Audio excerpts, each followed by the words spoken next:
Maintenant, ce soir, juste avant d'aborder ce grand âge de l'Église, j'espère que notre Seigneur va répandre son esprit sur nous et nous bénir de nouveau.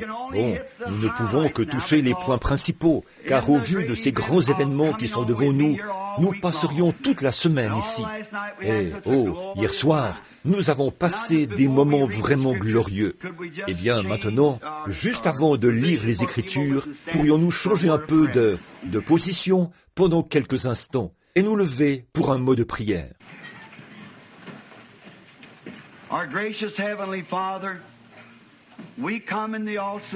Notre bienveillant Père Céleste, nous venons au nom entièrement suffisant du Seigneur Jésus, sachant qu'un jour tu viendras. Et nous essayons de préparer le cœur des gens à recevoir cette grande révélation que tu es le Fils de Dieu qui est vivant. Tu n'es pas mort, mais tu es vivant pour toujours. Tu vis dans ton Église comme témoin de la Pentecôte, ce glorieux moment où des temps de rafraîchissement viendront de la présence du Seigneur. Nous sommes si heureux de profiter de ces moments ici, après 1900 ans. Et Père, nous courbons humblement la tête en guise de respect pour ces grands hommes tout au long des âges, ces étoiles que tu as tenues dans ta main et dont tu as dit qu'ils étaient les anges des âges de l'Église, des ministres. Combien nous te remercions pour le grand Saint Paul d'Éphèse. Combien nous te remercions pour Irénée, ô Seigneur, Irénée, ton grand serviteur, et aussi pour Saint Martin et pour Saint Colomba ce soir. Seigneur, combien nous te remercions pour ces hommes.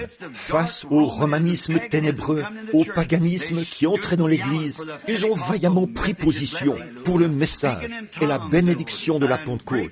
Ils parlaient en langue et opéraient de grands miracles et des prodiges, guérissaient les malades et ressuscitaient les morts. Beaucoup d'entre eux, Seigneur, ont été écartelés, tués et donnés en pâture aux lions. Des choses intenses se sont produites. La terre est baignée du sang des justes. Et Père, leur sang crie aujourd'hui contre cette Église méchante et adultère. Et tu as dit, un jour, quand tu as versé, l'ange a versé sa coupe sur elle, et le sang de tous les martyrs a été trouvé en elle.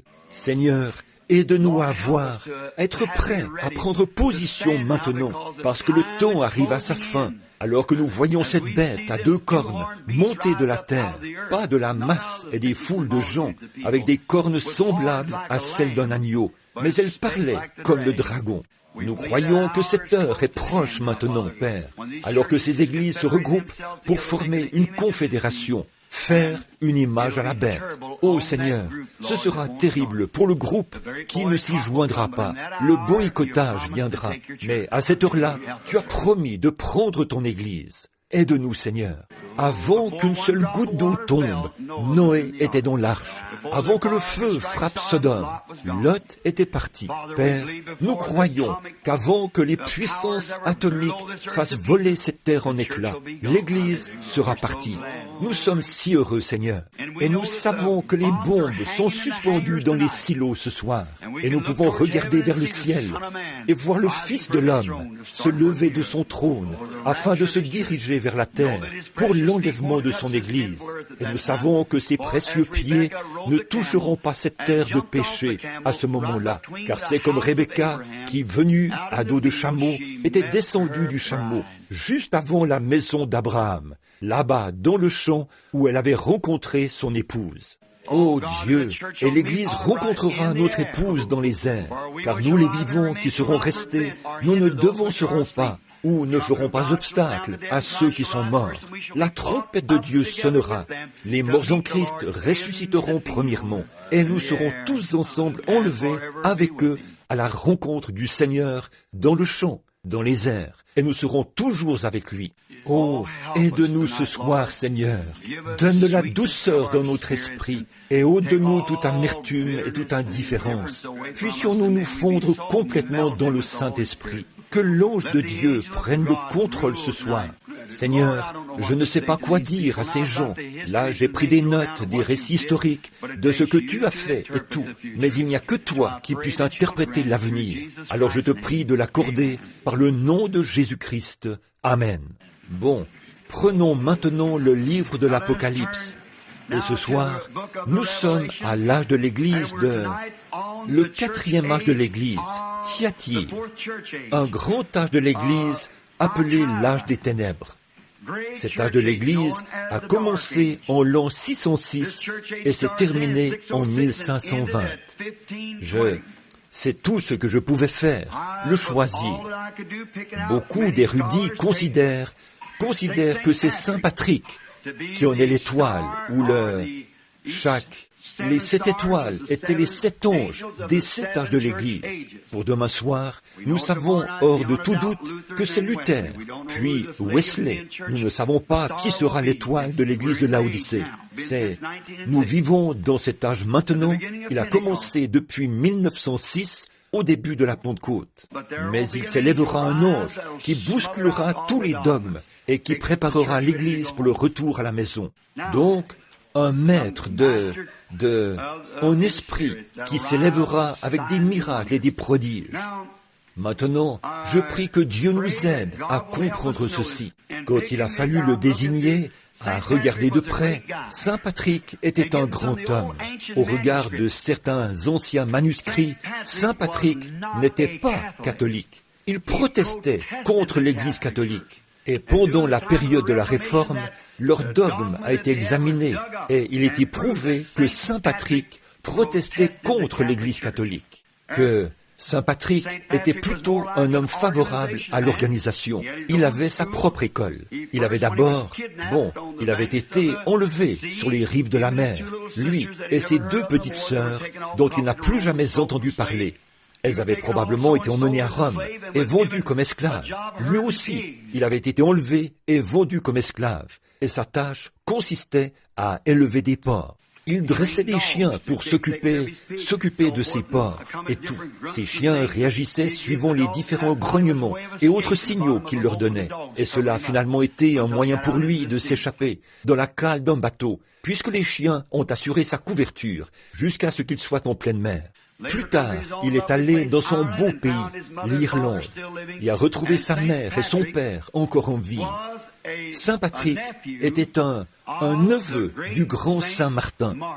Ce dernier, Saint Martin, était l'un des plus grands hommes que nous ayons jamais eus depuis Jésus-Christ. Ces églises étaient toutes remplies du Saint-Esprit. Tous parlaient en langue.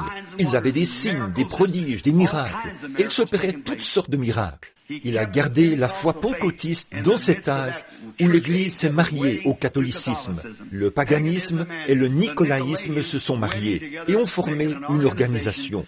Ce qui a permis aux Nicolaïtes, nous les appelons Nikao, ce qui signifie conquérir ou renverser les laïcs, ôter le Saint-Esprit de l'Assemblée, affirmer que seul le prêtre est saint, personne d'autre, voyez. Puis, chacun vit comme bon lui semble, je suppose, aussi longtemps qu'on se confesse au prêtre. Puis, nous avons vu hier soir qu'ils les ont installés, que Constantin a installé le premier évêque, et qu'il l'a placé, leur a donné des bâtiments, et nous vous avons donné les dates et tout ce que vous avez pris en note. Puis, ils avaient la grande fête du solstice là-bas. C'était le 21 décembre, le jour le plus court de l'année. Et c'est ainsi qu'a été introduite cette hérésie qui faisait de lui le jour du soleil. Voyez, le jour de l'anniversaire du soleil, ils ont repoussé la naissance de Jésus-Christ d'avril au 25 décembre.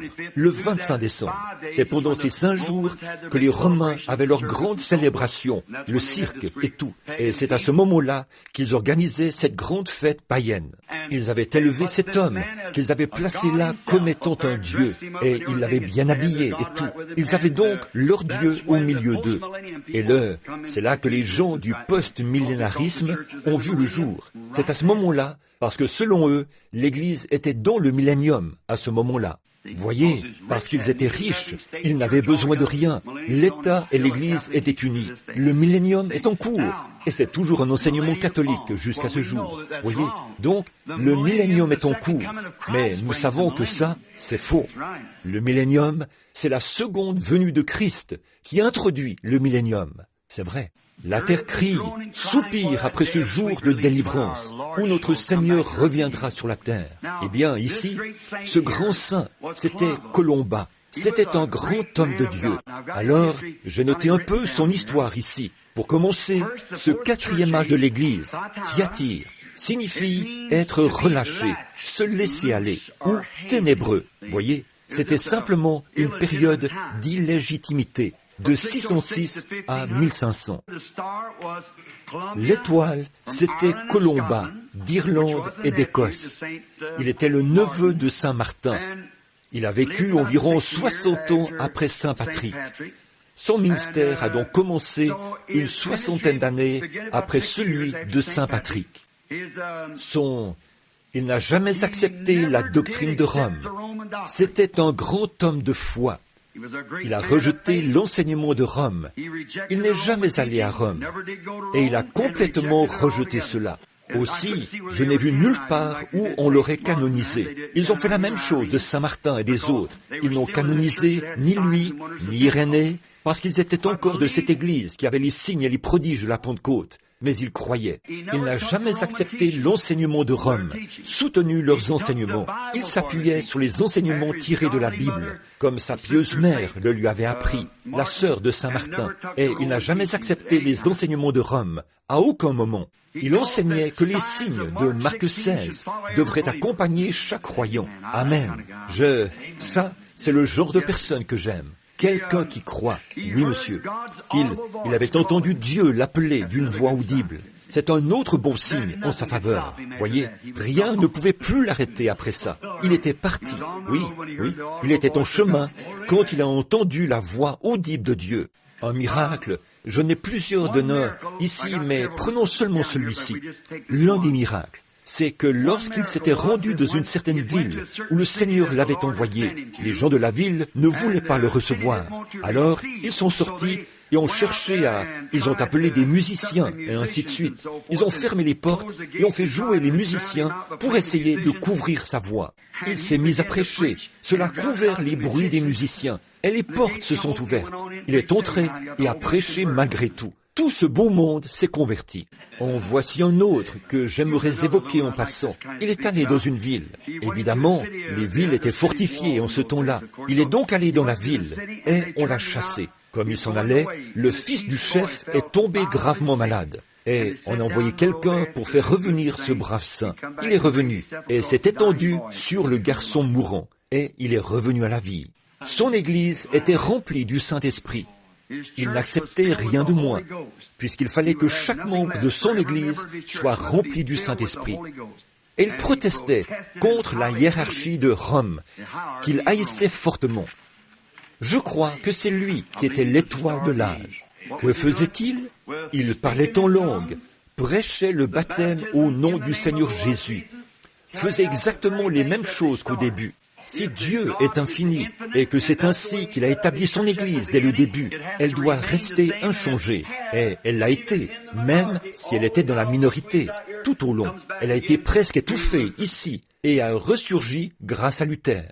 Bon, nous voulons commencer maintenant. Voyons si nous pouvons commencer à examiner quelques-uns de ces versets maintenant.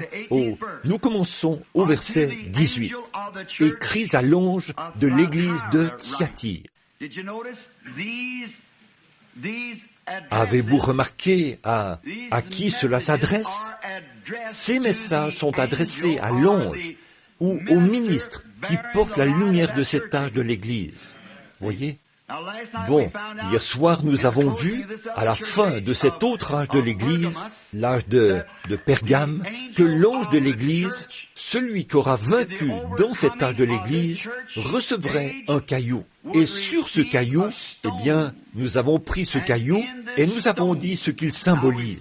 Cela signifie une pierre, c'est-à-dire quoi? Cet ange serait comme Pierre qui a été appelé caillou. Nous avons vu que votre nom a une influence sur votre vie. Maintenant, je ne peux pas en parler davantage, parce que le diable a une fausse numérologie. Ça, nous le savons. Il donne une fausse impression aux gens et tout. Et il se retrouve à faire du spiritisme. Or, le spiritisme est du diable. Ça, nous le savons. C'est pour cela qu'il faut faire très attention. Comme la raison pour laquelle ils ont appelé Jésus Belzébul, un démon, c'est que, voyez-vous, il discernait les pensées de leur esprit. Voyez, mais il était la parole de Dieu. Hébreux 4 dit, la parole de Dieu est plus tranchante qu'une épée à 2 tranchants. Elle discerne même les pensées et les intentions du cœur, de l'esprit. Voyez? Donc, il était la parole. Il est la parole vivante. Et la parole vivante vient en nous, puis elle produit le même effet sur nous. Voyez? Le même effet, parce que c'est la même parole. Voyez? C'est la même chose parmi nous. Et c'est ainsi. Et parfois, ceux qui sont étrangers à ces choses parlent en langue, et un autre en donne l'interprétation. Qu'est-ce que c'est? La parole faite chair de nouveau parmi nous. Puis nous avons donc vu que cet ange recevrait, c'est l'ange de l'âge de l'Église qui avait reçu ce caillou. C'était un caillou blanc, ce qui signifiait qu'il ne s'agissait pas de sa propre justice, mais de la justice de Dieu lui-même. Et sur ce caillou était écrit un nom que personne ne connaissait, si ce n'est celui qui l'avait reçu. Il le savait, mais personne d'autre que lui ne pouvait le savoir. Alors, quand vous entendez ces gens qui cherchent à vous amadouer en vous disant qui ils sont Jean, ils sont Paul, ils sont Marie, ils sont ceci, cela ou autre chose, ne croyez surtout pas cela, parce que s'ils l'étaient, ils n'en diraient jamais rien. Voyez, c'est vrai. Il est censé garder cela pour lui. Il le savait. Personne d'autre que lui ne le savait. Mais il le savait parce que tout parfait vainqueur reçoit un nom nouveau de cette manière. Avez-vous remarqué? Abraham s'appelait Abraham. Mais quand il a fallu que Dieu se serve de lui, il a changé son nom en Abraham. S-A-R-A-I, tréma, c'était Sarai. Mais quand il a fallu que Dieu se serve d'elle, il a changé son nom en S-A-R-A, Sarah, princesse. Savez-vous que Jacob était un supplantateur. Ésaü signifie roux, poilu et roux. Un rouquin entièrement roux, c'est Ésaü.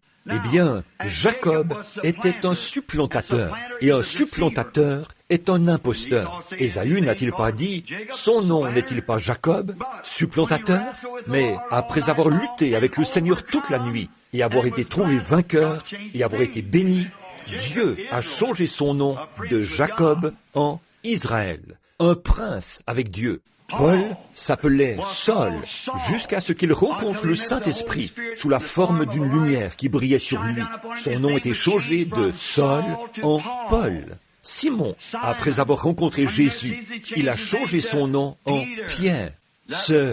Et quand Jésus a vaincu, son nom a été changé. Et il révélera ce nom. Celui qui sera avec lui, qui aura vaincu comme lui, il recevra un nom nouveau. Je lui révélerai mon nom nouveau. Voyez, à chaque vainqueur, c'est-à-dire parmi les gens de cette trempe-là, les chefs et tout, eh bien, il est évident que ce ne sont pas tous les enfants d'Israël qui ont vu leur nom être changé.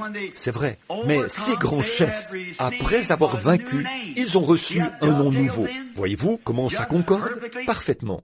Et là, nous avons vu qu'il lui était aussi donné de la manne cachée. Or, la manne cachée est un type des pains de proposition. Les pains de proposition n'étaient réservés qu'aux sacrificateurs. C'est vrai, les pains de proposition n'étaient que pour le sacrificateur.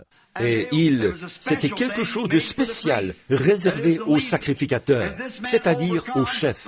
Et cet homme-là était un vainqueur.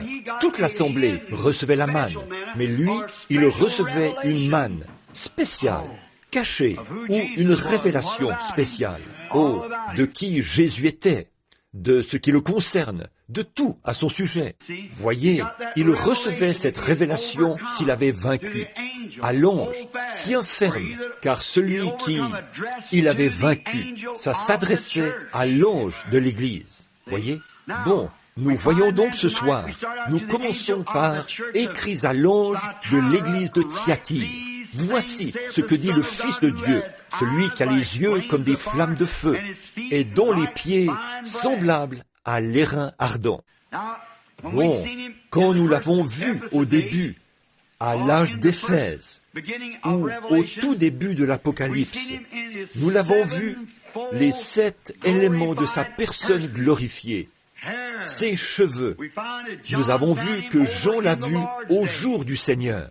Quand il vient maintenant, il est un sacrificateur. Quand il était ici sur la terre, il était un prophète. le prophète de Dieu. Il a donc pris son propre sang et s'est présenté devant le Père, ce qui fait de lui un sacrificateur. Quand il reviendra, il sera un roi, prophète, sacrificateur, roi. En tant que prophète de Dieu, il était un aigle. En tant que sacrificateur de Dieu, il était un agneau. Quand il reviendra, il sera le lion, le roi de la tribu de Juda, pour régner.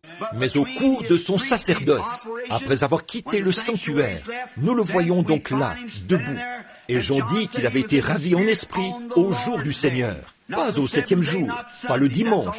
C'est faux, ça. Nous avons vu cela en sondant les Écritures. C'était au jour du Seigneur. Ceci, c'est le jour de l'homme. La venue du Seigneur sera son jour. Nous l'avons vu au jour du Seigneur. Et quand il a vu le Seigneur, il avait des cheveux blancs comme la neige. Et nous savons que cela représente un juge. Une autre chose, c'est qu'à ce moment-là, il n'était pas un sacrificateur, puisqu'un sacrificateur se ceint à la taille, ce qui signifie qu'il est de service. Mais lui, il était ceint au niveau de la poitrine, ici en haut, ce qui signifie qu'il était un juge. Amen. Et nous l'avons vu marcher au milieu des 7 chandeliers d'or. Et là, nous avons établi le lien avec l'Ancien des jours, qui avait des cheveux blancs au jugement du trône blanc. Quand Daniel l'a vu, il s'était avancé vers l'Ancien des jours, dont les cheveux étaient blancs comme la neige. Eh bien, blanc, autrefois, au fil des ans, les anciens juges anglais, quand ils siégeaient au tribunal, ils portaient une grande perruque blanche comme la neige, parce qu'ils étaient des juges. Et Jean l'a vu au jour du Seigneur, dans sa fonction de juge. Amen. Maintenant, nous voyons que ses yeux étaient comme des flammes de feu. Ses yeux, qui étaient à ce moment-là comme des flammes de feu, une fois, ses yeux avaient été obscurcis par des larmes humaines. Ils avaient pu laisser couler des larmes à cause de la mort d'un homme, tout en sachant qu'il revivrait dans les 5 minutes qui suivraient. Mais c'était simplement de la compassion humaine. Mais derrière cela, il y avait une telle puissance qu'il pouvait regarder dans la vie d'un homme et lui dire qui il était et tout à son sujet. En effet, ses yeux projetaient maintenant des reflets semblables à ceux du feu. Ce sont des yeux qui peuvent parcourir toute la terre et voir tout ce qui s'y passe. Où vous cacherez-vous au jour du jugement? Vos péchés seront mis à nu devant lui. Et remarquez ce qu'il avait. De sa bouche sortait une épée à 2 tranchants. Et nous avons vu que c'était la parole. Nous avons vu que ses pieds étaient de l'airain ardent, et ainsi de suite. C'est-à-dire son fondement. La cuve de la colère du Dieu Tout-Puissant, il l'a foulée aux pieds, l'a piétiné, a pris sur lui le péché, est sorti et a été agréable à Dieu. C'est vrai. Et son fondement est notre fondement. Christ est le roc où je me tiens. Eddie Perronnet a dit, tout le reste est sable mouvant. C'est vrai.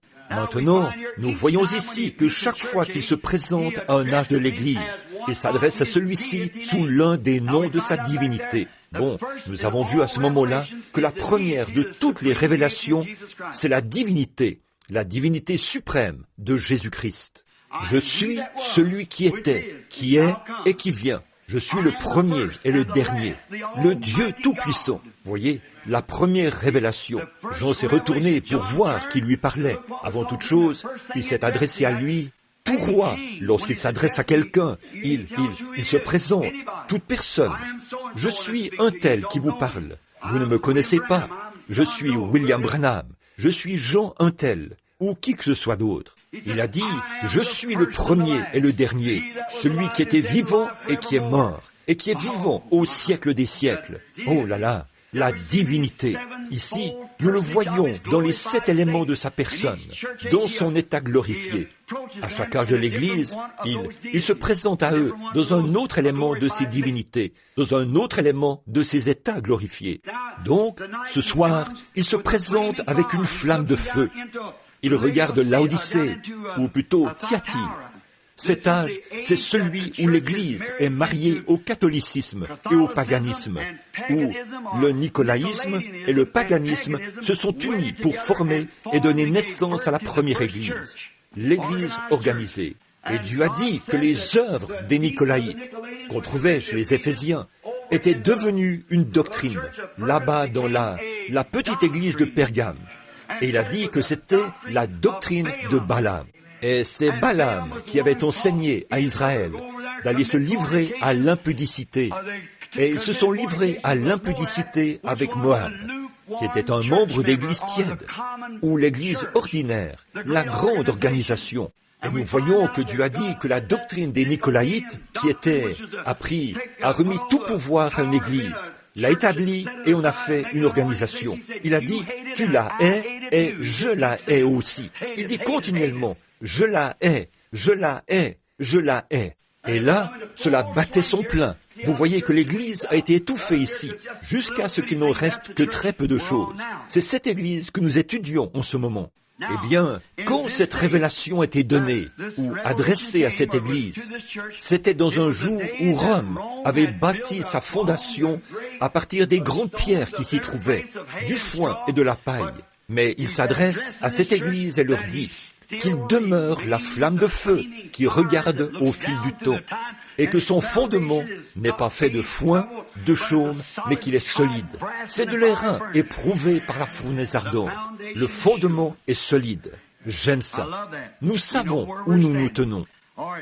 Très bien, je connais tes œuvres, ton amour, ta foi, ton fidèle service, ta constance et tes dernières œuvres, plus nombreuses que les premières.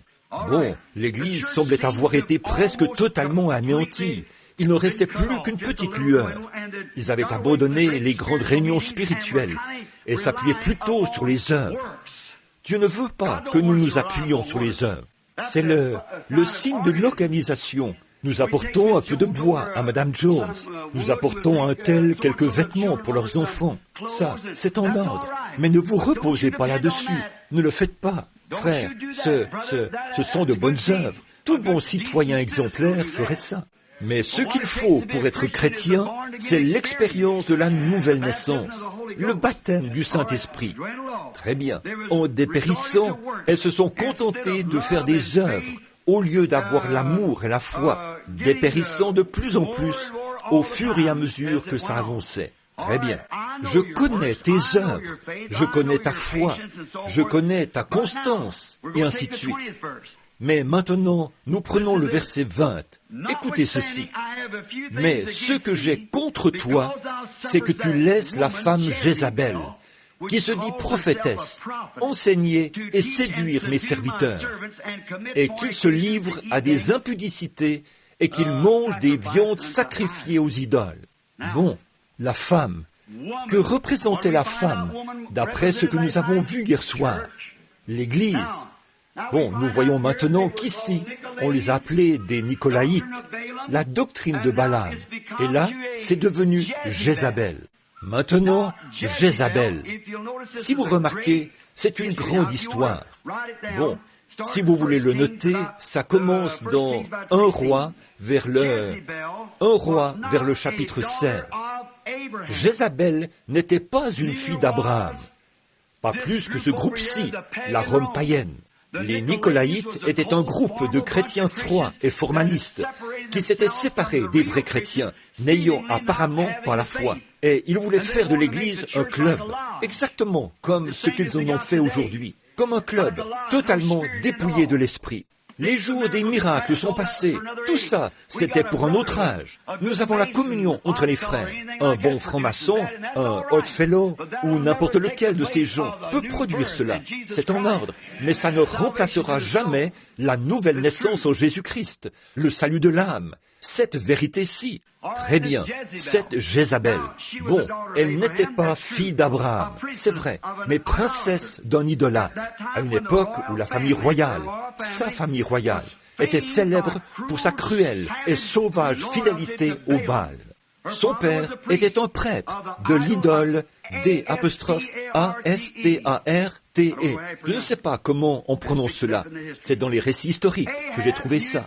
Akab a utilisé la même stratégie que Constantin. Cette grande nation puissante était voisine d'Israël. Ainsi donc, qu'avons-nous vu au sujet de Constantin hier soir? Il ne s'était pas converti. Il était un politicien. Qu'est-ce qu'il cherchait à faire? Il a pris les chrétiens quand ils lui ont dit qu'ils allaient prier, et là, souvenez-vous, là, nous parlons des Nicolaïtes, il leur a dit que s'ils priaient et qu'ils gagnaient la bataille, alors il deviendrait un chrétien. Il a eu un songe, il a peint des croix blanches sur ses boucliers ce soir-là. C'est là que les chevaliers de Colomb ont vu le jour, exactement à ce moment-là. C'est donc là qu'ils ont pris position. Mais il n'a jamais rien fait qu'un chrétien ferait.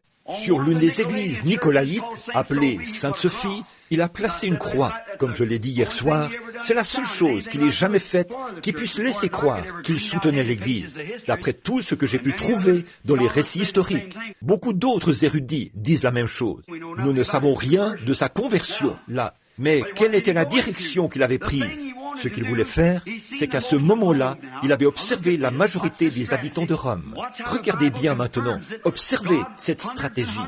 Et voyez comment la Bible, Dieu, confirme cela des centaines et des centaines d'années avant que cela arrive. Dieu dit ici que Constantin a usé de la même stratégie qu'Akab. Donc, Constantin a vu qu'une grande partie de sa population était des Nicolaïtes, des chrétiens. On traitait certains d'entre eux, ceux de la Pentecôte, d'hérétiques. On les taxait d'hérétiques, d'exaltés. Et que sais-je encore? C'est parmi eux qu'on avait les vrais signes et prodiges. Mais à ce moment-là, l'Église naturelle tendait vers l'organisation. Qu'a-t-il fait? Constantin a joué un coup intelligent. Il s'est joint à eux et s'est servi de ses amis païens et de ses amis chrétiens pour fusionner les églises. Il a mis en place a introduit le paganisme dans le christianisme. Le christianisme et le paganisme se sont mariés à l'époque de l'église de Pergame. Maintenant, ici, ce soir, que dit-il à ce sujet? Que c'est la même chose qu'Akab a fait. Akab, pour affermir son royaume, a épousé Jézabel. Cet idolâtre, pour affermir son royaume, pour donner plus de pouvoir à Israël. C'est ce que les églises cherchent à faire. Avez-vous vu qu'ils essaient de produire une Bible qui paraîtra l'année prochaine, en 1962? C'est une Bible qui plaira aux Juifs, qui plaira aux catholiques et qui plaira aux protestants. Oh frère, j'ai la coupure de journal. Je ne l'ai pas avec moi ce soir, mais vous m'avez quand même entendu lire cela l'autre soir. Voilà, voyez-vous? Oh, tout cela dans le but d'augmenter en nombre. Ils prennent les choses saintes de Dieu et les éparpillent n'importe comment pour augmenter en nombre et devenir plus nombreux. C'est ce qu'a fait l'Église. Elle a accepté en son sein des gens sur la base d'une poignée de main et y ont fait entrer des renégats et tout, des gens non régénérés. Mais dans le véritable corps de Christ, qui n'est pas une organisation, mais le corps mythique de Christ, on ne peut y entrer que par un seul moyen, et c'est par le baptême du Saint-Esprit. C'est vrai. Et les mêmes signes qui ont accompagné les apôtres accompagnent l'Église. C'est tout à fait vrai. Maintenant, nous n'avons pas à faire de compromis et à dire, eh bien, nous allons nous joindre aux assemblées, nous allons nous joindre aux unitaires, nous allons nous joindre à ceux-ci, ou aux baptistes, ou aux méthodistes. Joignons-nous à Christ. Restons libres, loin de ces choses.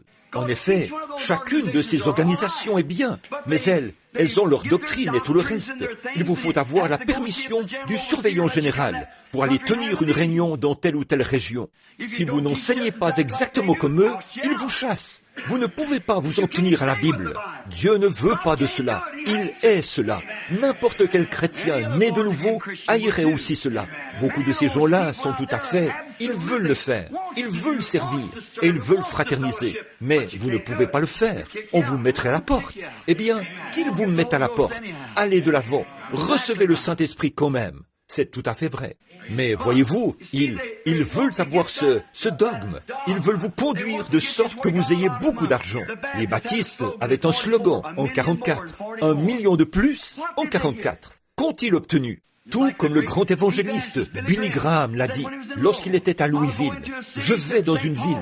Il a dit, Paul allait dans une ville. Il faisait un converti. Il revenait l'année suivante. Il y en avait 30 à partir de celui-là. Des arrière petits-enfants à partir de cette seule conversion. Il a dit, je vais dans une ville. J'en fais 30 000. J'y retourne l'année suivante et je n'en trouve même pas 30. C'est ce qu'il a dit. Il a fait une bonne déclaration. Mais je ne crois quand même pas que notre précieux frère avait raison. Il a dit, vous, prédicateurs paresseux, il a dit, je vous donne leurs noms et leurs adresses. Vous restez assis là, les pieds sur le bureau, et vous leur écrivez une lettre au lieu d'aller leur parler. Je l'ai en quelque sorte admiré d'avoir dit cela. Je préfère qu'un homme soit ce qu'il est, pas un hypocrite. Prenez position ouvertement et soyez ce que vous êtes. J'aime ça, mais j'aimerais lui dire, Billy, qui était là-bas pour s'occuper du converti de Paul? Voici ce qu'il en est, Billy. Si tu arrêtais de leur permettre d'aller recevoir une poignée de main et qu'ils prennent conscience et disent « Oui, j'accepte Jésus comme mon sauveur personnel » et qu'ils restent là jusqu'à ce qu'ils meurent et pourrissent et qu'ils naissent de nouveau du Saint-Esprit, il ferait alors de nouveaux convertis. Frère, il est tout feu, tout flamme. Impossible de l'arrêter. C'est comme une maison au feu par un jour de grand vent. Vous n'y pouvez absolument rien. Oh, il enflamme tout, mon frère. Un vrai converti à Christ. Il ne peut pas rester tranquille. Il est juste, il ne s'arrête jamais. Oh, je suis si heureux. Oh là là, le baptême du Saint-Esprit à l'ancienne mode, qui embrase votre âme. Vous ne pouvez pas rester tranquille. Ce vent vous secoue. Ce vent impétueux souffle continuellement en vous. Eh bien, je continue simplement d'y ajouter du bois et d'avancer. Oui, monsieur, personne n'avait à s'occuper du converti de Paul. Paul les amenait assez profondément en Christ jusqu'à ce qu'ils meurent à eux-mêmes et vivent en Christ. Ainsi, ils feraient le reste. C'est vrai. Voilà, c'est ça. Les frères baptistes sont très bien, mais 1 million de plus, qu'est-ce que ça peut bien changer? Vous avez 1 million de noms de plus. Eh bien, asseyez-vous et inventez-en si vous tenez à en ajouter. C'est très bien. Mais, mon frère, ce qu'il nous faut, ce sont des noms dans le livre de vie de l'agneau, immolés dès la fondation du monde, lavés dans le sang, remplis du Saint-Esprit, et des signes et des prodiges qui vous accompagnent. Fouillez dans l'histoire. Je souhaiterais que vous puissiez tous vous procurer les conciles de Nicée pour lire ces choses, pour voir combien ces martyrs ont porté la flamme de la Pentecôte. Je vous le dis maintenant, frères, vous les baptistes, les méthodistes, et quoi que vous soyez, la vraie lumière authentique, il ne s'agit pas de l'organisation pentecôtiste là, mais la vraie lumière authentique, c'est l'expérience de la Pentecôte. Donc, eh bien, j'ai consacré des jours et des jours à parcourir ces récits historiques. J'ai cherché dans tout ce que je pouvais trouver partout. Et c'est cette flamme de la Pentecôte qui est restée vivante depuis la Pentecôte jusqu'à ce jour. Oui, monsieur, elle a été rejetée. Certains disent, eh bien, la grande Église catholique a résisté aux vagues. Eh bien, ça prouve que c'est elle qui est la véritable Église. Eh bien, à mon avis, ce n'est pas surprenant qu'elle ait pu se perpétuer, puisqu'elle bénéficie du soutien de l'État et tout. Mais ce qui est surprenant, c'est ce petit groupe qui a été rejeté, cette petite minorité, chassée, jetée en prison, sciée en morceaux. Comment ont-ils pu se perpétuer? C'est parce que l'Esprit du Dieu vivant agit en eux. Et tous les démons de l'enfer ne peuvent pas prévaloir contre cela. Sur cette pierre, je bâtirai mon église, et les portes de l'enfer ne prévaudront point contre elle. Voilà la chose véritable. C'est ce qui a donné le Saint-Esprit à ces prédicateurs méthodistes, et ainsi de suite, ici. Voyez-vous, ça les fait se lever, ça vous fait quelque chose. Ça ne faillira jamais. Akab, c'est hypocrite. Voyez-vous, il a réfléchi à ça et s'est dit, bon, si seulement je pouvais les rassembler là et en faire une grande nation, si j'épouse la fille de ce type-là, eh bien, nous serons amis.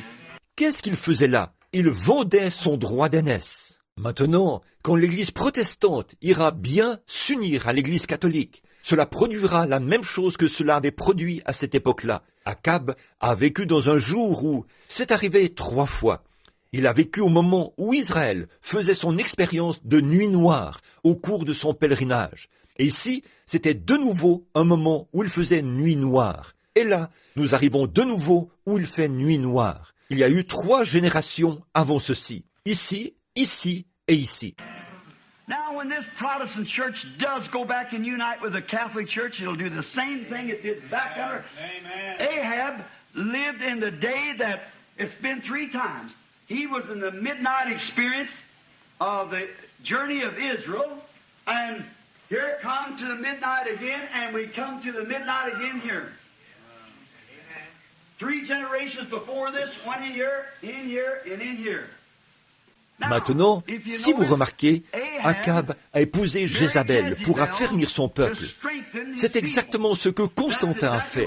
Il a mis sur pied une très grande église, a taillé l'autel dans un grand marbre, a habillé cet homme, le pape, et l'y a installé. Il était un Dieu vivant. Il pouvait leur parler. Et eux, ils lui confessaient leurs péchés. Cela plaisait à cette vieille église tiède. Et ils sont partis avec ça. Bien sûr, c'est ça. Eh bien, mais cela n'a pas plu à l'homme qui était né de nouveau. Quand cela a été accepté et qu'ils ont ensuite introduit des cérémonies païennes où on récite des prières. Qu'avaient-ils fait? Ils avaient enlevé Jupiter pour le remplacer par Pierre. Ils avaient enlevé Vénus pour la remplacer par Marie. Et c'est ainsi que le paganisme avait été introduit parmi les chrétiens. Et quand Akab a épousé Jézabel, il a fait exactement la même chose. Il a introduit l'idolâtrie en Israël. Et qu'a fait Jézabel? Elle a tué tous les prophètes qu'elle pouvait trouver. Pas vrai? Les papes ont fait pareil. Ils tuaient tous les vrais chrétiens qu'ils trouvaient. Mais dans cet âge-là, il y avait une étoile, le brave Élie. Oh oui, monsieur. Il n'avait pas peur de les confronter à ce sujet.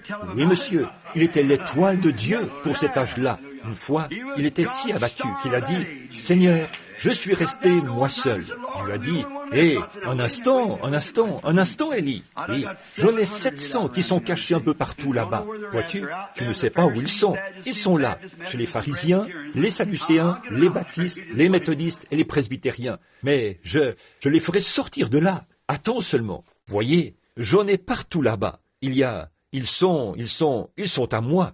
Et ils n'ont pas encore fléchi le genou devant les Baals. Mais le brave Élie était la voix de Dieu en ce jour-là. Il était certainement le type même de la voix de Dieu lors de la première venue de Christ. Et selon les Écritures, il sera de nouveau le type de la voix lors de la seconde venue de Christ.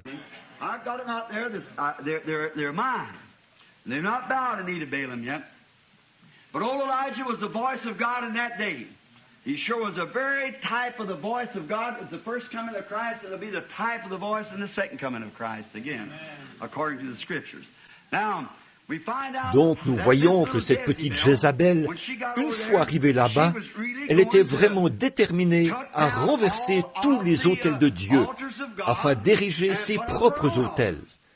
Et elle a amené les Israélites à se prosterner devant une idole. C'est exactement ce qu'a fait Constantin quand il a créé l'Église catholique. Il a introduit le paganisme dans l'Église chrétienne et a amené les chrétiens à se prosterner devant des idoles. C'est tout à fait l'âge des ténèbres de nouveau, l'âge des ténèbres d'Israël, l'âge des ténèbres de l'Église, se prosterner devant des idoles. C'est Élie qui était l'étoile en son jour. Elle a amené tout Israël à adorer des Baals, tout comme l'a fait l'Église catholique à Thyatire. Bon, je veux que vous remarquiez une autre chose frappante ici. C'est ce que j'ai trouvé en parcourant l'histoire. Jésus a dit qu'elle se disait prophétesse. La femme Jézabel qui se dit prophétesse. Maintenant, vous voyez, l'Église catholique ne permet pas à ses fidèles de lire la Bible. Parce qu'ils disent que le prêtre est le seul qui puisse donner l'interprétation divine de la parole. Eh bien, c'est la vraie signification du mot prophète. Un prophète a l'interprétation divine de la parole de Dieu. C'est tout à fait vrai. Comment peut-on dire d'une personne, de quelqu'un, qu'il est prophète, et dire ensuite qu'il a une fausse révélation? Ça tient autant debout que la filiation éternelle. Voyez-vous? Voyez?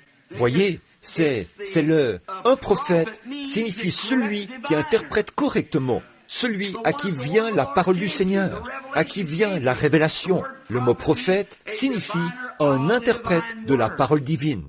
Jésus a dit, s'il y en a un parmi vous qui est spirituel ou prophète, moi, le Seigneur, je lui parlerai. Et si ce qu'il dit s'accomplit, alors écoutez-le, car je suis avec lui. Si cela ne s'accomplit pas, alors ne l'écoutez pas. C'est tout. C'était la parole divine de Dieu. Et la parole du Seigneur est venue au prophète. Maintenant, ils disaient donc que cette Église était une prophétesse. Or, souvenez-vous, il y a eu un changement là. De nicolaïsme, c'est devenu elle.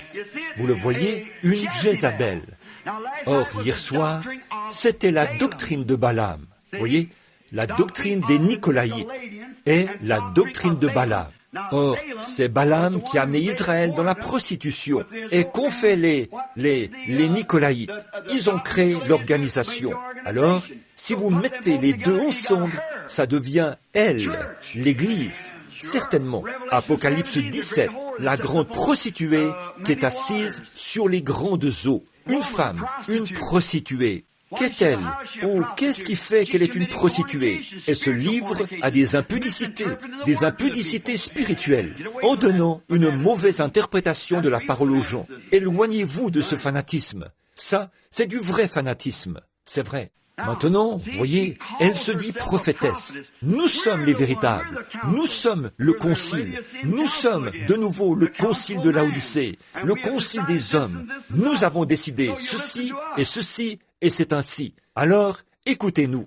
Mais ce jeune prêtre qui habite quelque part ici et qui m'a interrogé au sujet d'Élisabeth Frazier ou de la petite Frazier, il a dit, le cardinal veut savoir si vous, ou l'évêque, si vous avez baptisé la petite Frazier.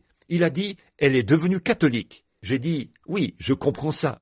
Il a dit, l'avez-vous baptisée? J'ai dit, oui, monsieur. Il a dit, comment l'avez-vous baptisée? J'ai dit, du baptême chrétien. Oui. Il a dit, eh bien, que voulez-vous dire par là?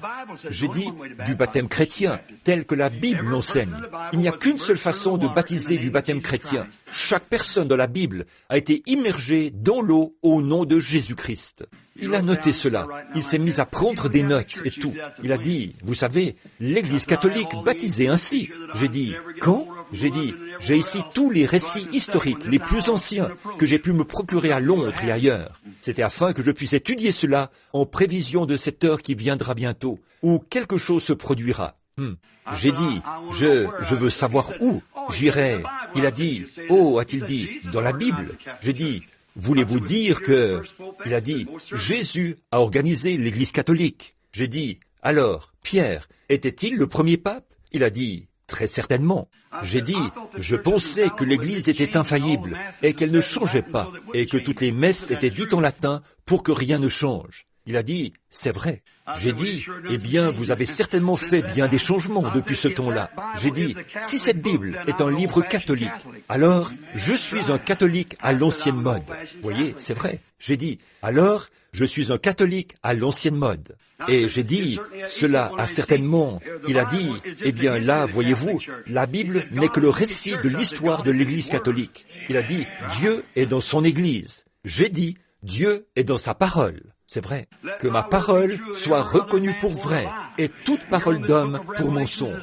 Et ce livre de l'Apocalypse, c'est le seul livre, laissez-moi le répéter, sur lequel Jésus a mis le sceau de son approbation. Et la première chose qu'il a faite a été de révéler sa divinité. Et il l'a fait entièrement. Et il a dit, quiconque en retranchera quoi que ce soit ou y ajoutera quoi que ce soit, celui-là, sa part, sera retranché du livre de vie. Béni soit celui qui lit ou celui qui entend, et maudit est celui qui ajoutera une seule chose ou en retranchera quoi que ce soit. Voilà, vous voyez donc où se trouve le danger. Alors, n'y ajoutez jamais rien, laissez-la simplement telle qu'elle est, et continuez simplement à avancer. L'Esprit vous la révélera si vous demeurez humble. Demandez-lui, voyez, c'est vrai. Donc, ce n'est pas compliqué.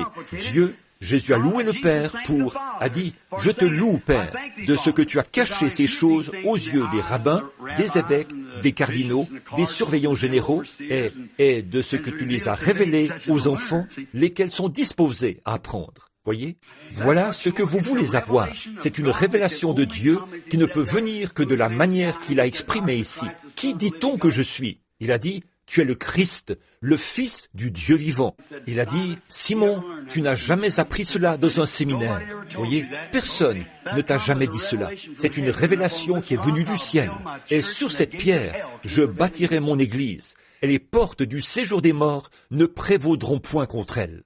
C'est exactement la même révélation qu'Abel a reçue au commencement. C'est la révélation. C'est ce qui a été en ce temps-là. C'est encore la révélation. Et ce sera toujours la révélation. C'est vrai. Bon, nous voyons ici que là, elle était une femme. Et une femme représente une église. Pas vrai? Christ vient chercher quoi? Une épouse, une femme, une vierge pure. Et cette vieille femme-ci prétendait être l'église de Dieu. Mais en réalité, elle était parée de richesses, de perles et tout. Elle tenait la coupe des impuretés de ses impudicités. Et elle avait enivré tous les rois de la terre de ce vin. Pas vrai? Maintenant, nous voyons ici qu'on l'appelle Jézabel. Et Jézabel, le mal que Jézabel a fait, dès qu'elle a eu de l'emprise sur les Israélites, elle les a mis à mort et a fait tout ce qu'elle pouvait. Elle a érigé ses propres autels. Pas vrai? C'est exactement ce que l'Église catholique a fait. C'est exactement ça. Mais maintenant, lisons juste un peu plus loin. Ceci va vous surprendre. Parfois, quand notre croissance s'arrête, nous mangeons un peu plus. Se dit prophétesse. Là, si elle dit « Je suis la seule qui puisse interpréter la parole et enseigne et séduit mes serviteurs pour qu'ils se livrent à des impudicités, qu'ils mangent des viandes sacrifiées aux idoles. » Ce frère qui a posé la question au sujet du serpent, du fait de manger le fruit dans le jardin d'Éden. Vous voyez ce qu'il en est, n'est-ce pas, quand il parle de manger ici? En réalité, c'était au plan spirituel. Voyez-vous, je lui ai donné du temps pour qu'elle se repentît. Et elle ne veut pas se repentir de son impudicité. Impudicité. Voici, je vais la jeter sur un lit. Quelle sorte de lit? De mondanité. C'est exactement l'état dans lequel elle est aujourd'hui. Et envoyer la grande tribulation à ceux qui commettent adultère avec elle, à moins qu'ils ne se repentent de leurs œuvres. Il s'agit là de passer par la grande tribulation. Ferait mourir de mort ses enfants. Oh! C'est quoi? Cette vieille femme avait des enfants. Bon, Apocalypse 17. Combien d'entre vous étiez tous ici hier soir, je pense. Très bien. Dans Apocalypse 17, cette vieille prostituée, l'Église catholique, a été appelée une femme de mauvaise vie. Et elle était la mère des impudiques. Ça ne pouvait pas être des garçons, c'était des églises. Maintenant, d'où vient l'église luthérienne? D'où viennent toutes les autres? D'où viennent toutes les organisations? Quelle est l'origine de tout cela? Laodicée? Les Nicolaites ont finalement abouti là-dedans. Et c'est de nouveau la même chose, exactement. Vous n'y pouvez rien, frère. Oh, Élie s'y est opposé en son jour. Jean s'y est opposé en son jour. Oui, monsieur, n'ayez pas la prétention de dire en vous-même, nous avons Abraham pour père, car je vous déclare que de ces pierres-ci, Dieu peut susciter des enfants à Abraham. Voyez, on ne peut vraiment rien y faire. Donc, elle avait des enfants. Est-ce que la véritable Jézabel avait des enfants? Oui, monsieur. Écoutez, je ferai mourir ses enfants. Quoi? L'Église catholique, elle a pour enfants les dénominations protestantes. Voyez, c'est exactement ça, parce qu'elles font la même chose. Toutes se baptisent en elles quand elles font usage de ce baptême bizarre, ce baptême non scripturaire. Des poignées de main plutôt que le Saint-Esprit, Père, Fils et Saint-Esprit, plutôt que Jésus-Christ. Elles font exactement tout ce qui est contraire à la Bible, toujours, et elles foncent droit là-dedans. Sa fille s'appelait Athalie, A-T-H-A-L-I-E. Elle lui a fait, Jézabel, a fait en sorte qu'Athalie se marie avec Joram, le fils du roi de Juda. Et très vite, les autels des Baals ont été dressés à Jérusalem. Bon, vous n'avez pas besoin de fouiller cela dans l'histoire, c'est dans la Bible. Voyez, sa fille, Athalie, s'est mariée avec Joram, le fils de Josaphat. Et ses filles ont fait la même chose qu'elle. Oh là là, ne pouvez-vous pas voir cela? Voyez-vous ce que ces organisations ont fait, frères? Elles sont retournées directement à cela, par Luther et les autres, exactement. Elles se sont organisées au lieu de permettre au Saint-Esprit. Et les pentecôtistes ont fait exactement la même chose. Ils ne pouvaient pas simplement laisser le Saint-Esprit aller de l'avant et agir à sa manière, et aller de l'avant. Et chaque lumière qui vient, examiner cela par la parole, et aller de l'avant. Ils ne pouvaient pas laisser le Saint-Esprit diriger. Il leur fallait créer une organisation et rejeter tout ce qui arriverait par la suite. Ils sont retournés directement là-dedans et se sont remariés à cette chose. Exactement. Quand nous en arriverons à cet âge-là, attendez de voir ce qui se passera. Voyez, ils se sont carrément remariés. Jésus a dit ici, c'est cette Jézabel qui se dit prophétesse. Je vais la jeter sur un lit de mondanité et aussi faire mourir ses enfants. Eh bien, de quelle? De mort. Quel genre de mort ces enfants vont-ils subir? Voyez-vous, ils sont maintenant morts spirituellement. Ils n'ont aucune révélation. Ils connaissent leur organisation, ils connaissent leur catéchisme, ils connaissent la doctrine de leur Église, mais quand il s'agit de connaître Dieu, certains d'entre eux ne connaissent pas plus cela qu'un Hottentot ne peut connaître une nuit égyptienne. C'est vrai. Quand il s'agit de vraiment connaître le Saint-Esprit, on s'étonne. Ils appellent cela, sont prompts à taxer l'Esprit de Dieu de divination ou de démon, par le fait de discerner les esprits et des choses de ce genre, de chasser ce qui est mal. Eh bien, il ne fait pas partie de notre organisation. Ce groupe-là, voyez, ils n'en savent rien du tout. Et puis, il lui colle une étiquette du genre Jésus seul, ou quelque chose comme exalté, ou quelque chose de ce genre. Ils n'en savent rien du tout. Et le reproche où cela sera mis à nu. C'est tout à fait vrai. Dieu le fera, aussi sûr que je me tiens derrière cette chair. Parce qu'il fera sortir ses enfants, aussi sûr que je me tiens ici. Dieu au ciel le sait. Si vous croyez que je suis un prophète du Seigneur, un serviteur du Seigneur, écoutez-moi, l'heure est proche. Oui, monsieur. Ces enfants mourront d'une mort spirituelle. Regardez-les, froids et formalistes. Regardez-nous. Nous n'avons pas besoin de parler des baptistes et des presbytériens. Nous savons qu'ils sont morts depuis des années. Que, quand Luther a eu son réveil, la justification, s'il avait continué, ce grand mouvement pentecôtiste actuel serait l'Église luthérienne. La lumière serait venue par la sanctification. Si Wesley avait gardé ce cap-là, Luther ne pouvait pas suivre ça. Non, monsieur, ils étaient déjà luthériens.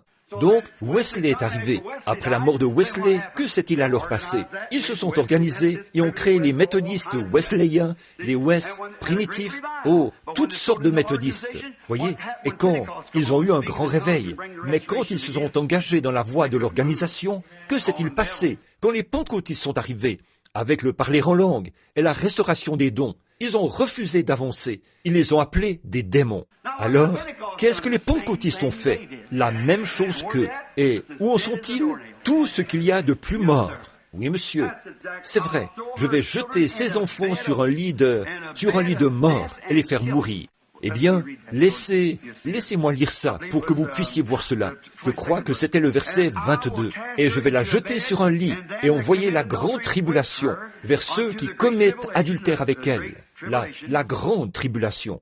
C'est à cela qu'ils sont destinés. Or, souvenez-vous, laissez-moi m'arrêter ici un instant. C'est dans cette grande tribulation qu'ils seront jetés. Ces gens qui sont des vierges endormies et qui n'avaient pas d'huile dans leur lampe. Pourtant, ils faisaient partie d'une organisation. Des gens bien, qui allaient à l'église et tout. Ils sont pourtant venus chercher de l'huile. Mais à ce moment-là, c'était trop tard. Voyez, la jeter dans la grande tribulation, elle passera par là. C'est par là que passera l'Église catholique. Et tous ses enfants iront avec elle dans la grande tribulation. À moins qu'ils ne se repentent de leurs œuvres. Pas les enfants qui la fréquentent, mais l'Église elle-même. Ce sont là ses enfants. Il s'agit de l'organisation, pas les gens qui la fréquentent, comme ces pauvres catholiques, baptistes, presbytériens ou pentecôtistes. Je les plains. C'est que, êtes-vous chrétien? Je suis presbytérien. Oh, ça n'a rien à y voir, ça. Pas plus que de dire qu'un cochon sur lequel on a placé une selle d'Amazon est un cheval de course. Alors, que pourriez-vous donc y faire? Rien du tout. Je ne dis pas ça pour plaisanter. Ce n'est pas un endroit pour plaisanter. Ça, c'est l'évangile. Voyez, je voulais juste vous illustrer cela. Voyez, mais c'est vrai. Voyez, ça n'a rien à y voir. Rien du tout. Je suis pentecôtiste. Ça n'a rien à y voir. Rien du tout. Vous pourriez faire partie d'un nombre infini d'organisations. Mais êtes-vous un enfant de Dieu, né de nouveau? Aimez-vous vraiment tout le monde, de tout votre cœur, de toute votre âme? Et aimez-vous Dieu? Et êtes-vous quotidiennement, peu importe ce qu'on vous fait? Si vous vous dressez et que vous faites comme une scie circulaire, cela montre simplement que le Saint-Esprit est parti. Si jamais vous l'aviez, regardez, à moins qu'elle ne se repente de ses œuvres, je ferai mourir de mort ses enfants. ses enfants, ceux de Jézabel. Maintenant, qu'a fait Jézabel? Elle a fait en sorte que sa fille se marie dans l'autre camp, celui de Juda, là-bas, en Juda. Maintenant, observez-en l'application spirituelle. Je pourrais peut-être dessiner cela. Bon, observez très attentivement, là. Voici Jézabel et Israël. Mais ici, de ce côté-ci, c'est Juda. C'est un camp différent de l'autre. C'est donc là le camp de Josaphat. Très bien. Bon, ici, c'était Akab. Alors, voici Jézabel, juste ici. Eh bien, elle est entrée ici et a entraîné tout Israël dans l'idolâtrie. C'est exactement ce qu'a fait l'Église catholique en son temps. Quand Constantin a fusionné les Nicolaïtes, froids et formalistes qui sont en haut, ici,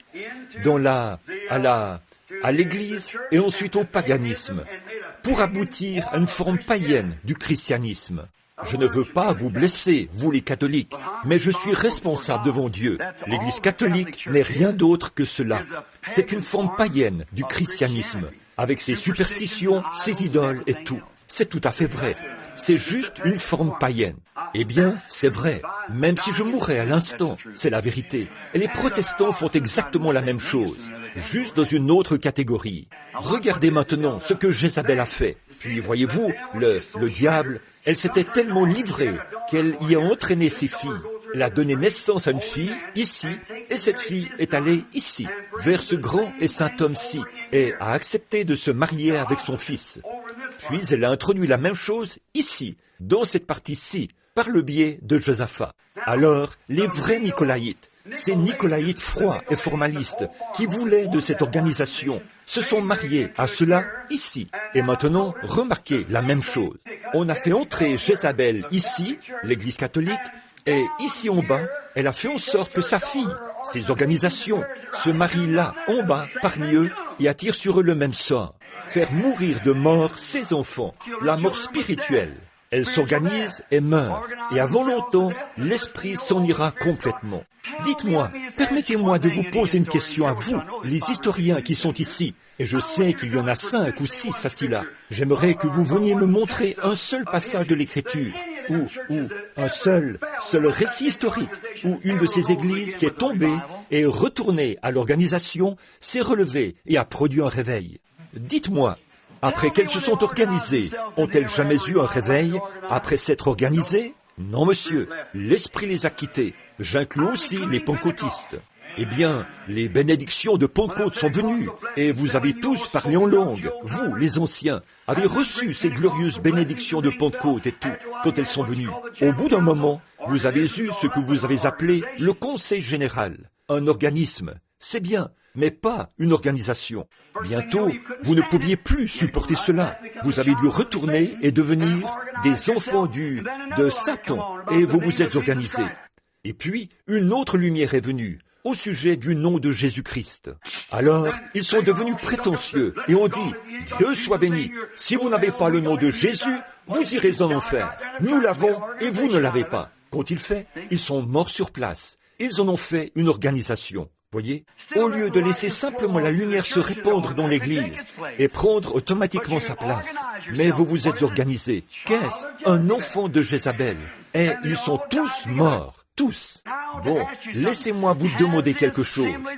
Est-ce que les assemblées de Dieu, ou les unitaires, ou n'importe quel autre, s'est jamais réuni dans un grand réveil? Pas du tout. Ce dernier réveil, qui vient de se terminer, où le Saint-Esprit est descendu sur la rivière, beaucoup d'entre vous qui êtes assis ici maintenant, en 1933, pour annoncer ce grand service de guérison qui devait avoir lieu, et a dit, il balayera le monde, n'est pas du tout venu par une organisation.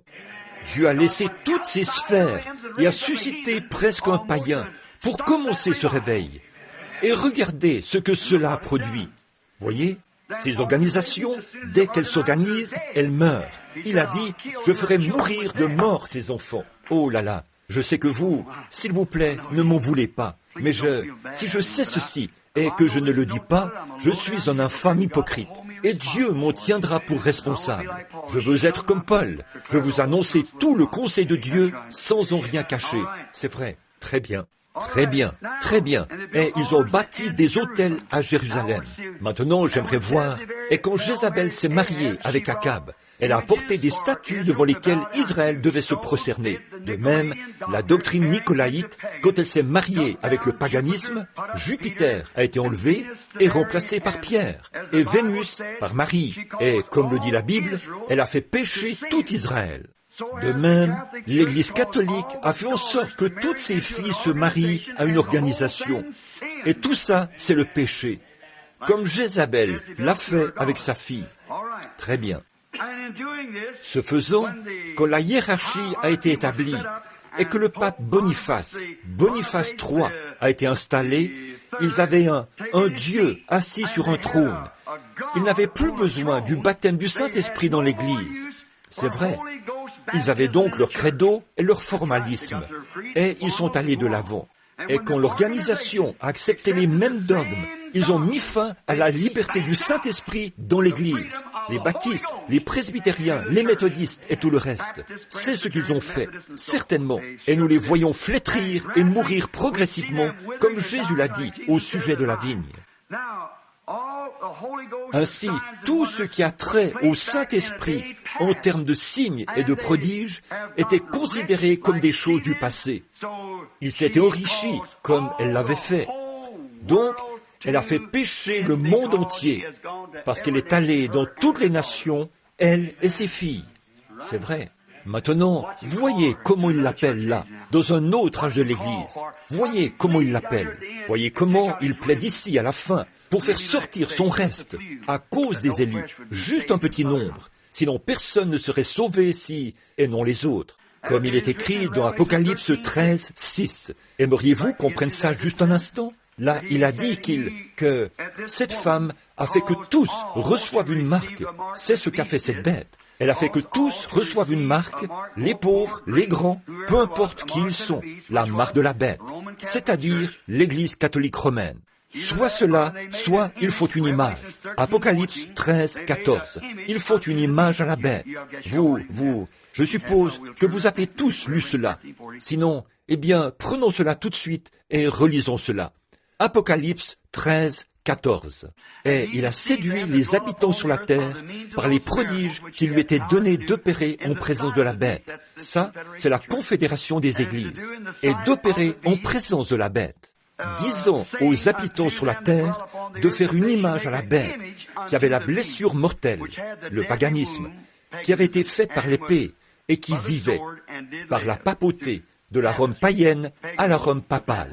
Voyez, faire une image à elle, c'est quoi au juste? Exactement ce qu'ils font en ce moment même. Tout à fait. Allons de l'avant avec la confédération des églises. Toutes les églises appartiennent à cette organisation, toutes formeront un seul groupe. Maintenant, ils sont en train de se donner une Bible, et le pape Jean les a tous invités à revenir. L'archevêque de Canterbury, tous sont en train d'y aller. Avant longtemps, elles reviendront toutes vers Mammon, parce qu'elles étaient des prostituées dès le départ. Voyez, ils disent, on va s'unir tous ensemble pour défendre une seule grande cause, la lutte contre le communisme. Ils ignorent que c'est Dieu qui a suscité le communisme. Je peux prouver cela par la Bible, et a même mis dans la pensée de ces gens-là de venger le sang des saints qu'ils ont versé sur la terre. Dieu a suscité le communisme exactement comme il l'avait procédé avec le roi Nebuchadnezzar, afin de châtier Israël. Il a suscité le communisme, et un de ces jours, il fera disparaître Rome de la carte. Tout à fait. Dieu l'a dit, c'est vrai. Je suis contre le communisme, c'est contraire à Dieu. Bien sûr que ça l'est, mais ne faites pas trop attention au rideau de fer. Surveillez plutôt le rideau de pourpre. Lisez le livre des martyrs de Fox, et vous verrez ceci. C'est vrai. Maintenant, voyons où nous... Et vous voyez donc maintenant ici qu'elle a fait en sorte que tous, riches et pauvres, reçoivent une marque. Mais il y a une catégorie qu'elle ne pouvait pas toucher. Vous savez ça? Apocalypse 13, 8. Écoutez ceci, laissez-moi lire ceci. Et il se tint debout sur les sables de la mer. Puis je vis monter des mers une bête qui avait 10 cornes et 7 têtes. Sur les cornes, les diadèmes. et sur les têtes des noms de blasphème. Ça, ce sont les 7 collines. Nous avons vu tout ça hier soir, vous savez. La bête que tu as vue était semblable à un léopard. Pieds étaient semblables à ceux d'un ours, et sa gueule, une gueule de lion. Le dragon, il s'agit du diable rouge qui se tenait devant la femme pour dévorer son enfant, c'est-à-dire Rome, nous le savons tous, et lui donna puissance et son trône et une grande autorité. Et je vis l'une de ses têtes comme étant blessée à mort. Le paganisme, voyez, mais sa blessure mortelle fut guérie. La papauté a pris sa place. Ils se sont unis au christianisme avec les Nicolaïtes. Et toute la terre était dans l'admiration derrière la bête. Le catholicisme s'est répandu dans toutes les nations qu'il y a sous les cieux. C'est vrai, comme Daniel l'a dit au sujet du fer, qui se mêle à l'argile et tout. Je vais vous faire un petit commentaire à ce sujet. Le fer et l'argile. L'avez-vous remarqué, ou vous ai-je déjà parlé de cette dernière grande conférence qui s'est tenue ici, où Khrouchtchev a enlevé son soulier et a frappé la table avec? À cette réunion, il y avait 5 nations orientales et 5 nations occidentales. Khrouchtchev était à la tête des nations orientales. Eisenhower était à la tête des nations occidentales. Ce sont eux les 2 principaux dirigeants, les 2 gros orteils. Khrouchtchev signifie argile en russe. Eisenhower en amer signifie fer en anglais. Nous sommes à la fin. Et ils adorèrent le dragon, parce qu'il avait donné l'autorité à la bête. C'est notre prochain message, ici au tabernacle, vous comprenez. Ils adorèrent la bête, en disant, qui est semblable à la bête, et qui peut combattre contre elle. En d'autres termes, regardez bien. Eisenhower a un grand nom ici aux États-Unis, mais à Rome, il n'est rien. En Russie, il n'est rien. Khrouchtchev est grand en Russie, mais aux États-Unis, il n'est rien. Mais il y a un homme qui est grand partout, c'est le pape. C'est vrai, organisons-nous et réunissons-nous. Et il lui fut donné une bouche pour proférer des paroles arrogantes, le blasphème. Il lui fut donné le pouvoir d'agir pendant 42 mois. Et elle ouvrit sa bouche et blasphéma Dieu. Et en enseignant des préceptes qui sont des commandements d'hommes, emportés, enflés d'orgueil, aimant le plaisir, ayant l'apparence de la piété, mais reniant ceux qui ont fait la force, et blasphéma son nom. Ils ont pris Père, Fils et Saint-Esprit au lieu de Seigneur Jésus-Christ. Voyez, et son tabernacle, et ceux qui habitaient dans le ciel. Et il lui fut donné de faire la guerre contre les saints. Voilà le début de la persécution, et de les vaincre. Et il lui fut donné autorité sur toute tribu, tout peuple, langue et toute nation. Et tous ceux-là, les habitants de la terre, l'adoreront, ceux dont le nom n'avait pas été écrit dès la fondation du monde dans le livre de vie de l'agneau qui a été immolé. Oh, oh, oh, oh, oh, oh, oh. La fondation du monde. Nos noms, si jamais ils sont dans le livre, y ont été écrits à ce moment-là. Jésus a dit, « Nul ne peut venir à moi si mon Père ne l'attire premièrement. Et tous ceux que le Père m'a donnés viendront à moi. Mes brebis entendent ma voix. » C'est cela la nourriture, voyez. Et un étranger, alors il peut dire, « Eh bien, je viens de me joindre à l'Église. Je suis aussi bon que vous. » Ça, ce n'est pas la nourriture des brebis. Voici la nourriture des brebis, assis ensemble dans les lieux célestes en Christ. Oh, il est si merveilleux, n'est-ce pas? Très bien. Maintenant, terminons très rapidement, parce qu'il est, oui, on a déjà dépassé l'heure maintenant. Très bien. Mais je dis, voyons voir maintenant. J'ai le verset 23. Je ferai mourir de mort ces enfants, et toutes les églises connaîtront que je suis celui qui sonde les reins et les cœurs, et je vous rendrai à chacun selon vos œuvres. À vous, à tous les autres de Thyatire qui ne reçoivent pas cette doctrine. Quelle sorte de doctrine était-ce? L'organisation, les évêques, les archevêques et les papes, voyez, ne reçoivent pas cette doctrine. Or, dans la Bible, nous avons vu hier soir qu'Israël, au moment de traverser Moab, n'était pas une nation. Ils habitaient sur la face de la terre, et ils étaient un peuple libre, pas vrai? Un type. Ils erraient ça et là, vivaient sous des tentes et tout. Il en est de même pour les groupes pentecôtistes, les vrais pentecôtistes. Ils errent ça et là, d'un endroit à l'autre. Voyez? Très bien.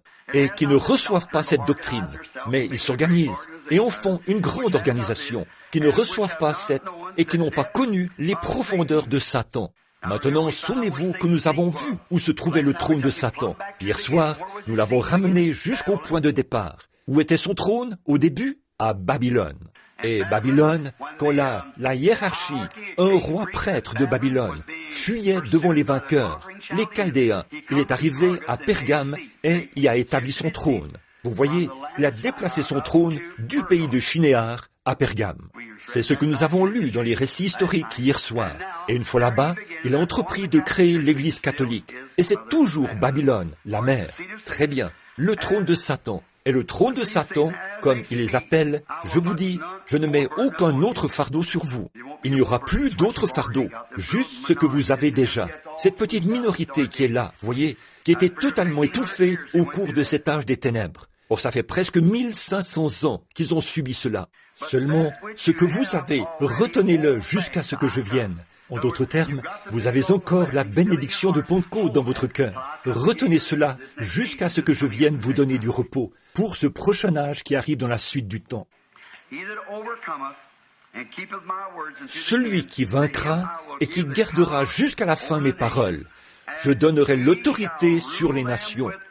Il les pètera avec une verge de fer, et comme on brise le vase d'argile, ainsi que moi-même j'en ai reçu le pouvoir de mon Père.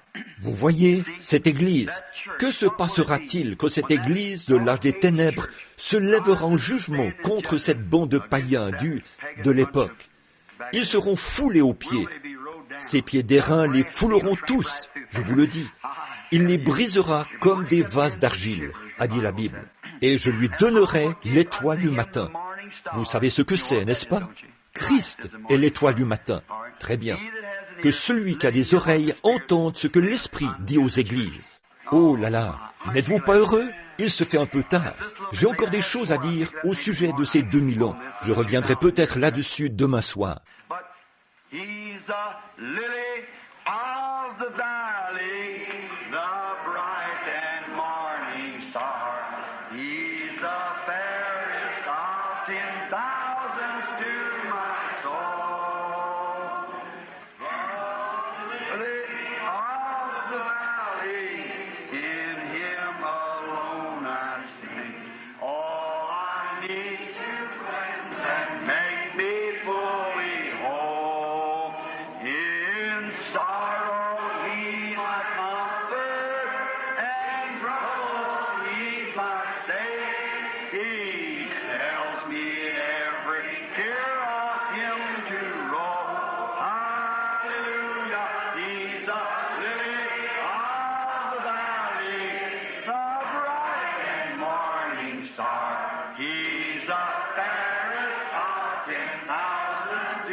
L'aimez-vous? Oh, moi vraiment.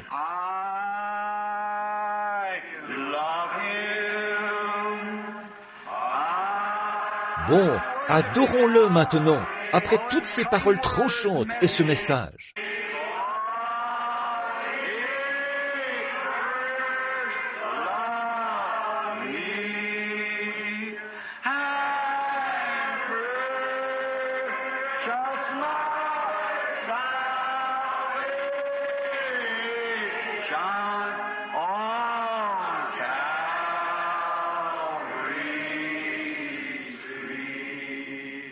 N'est-il pas merveilleux?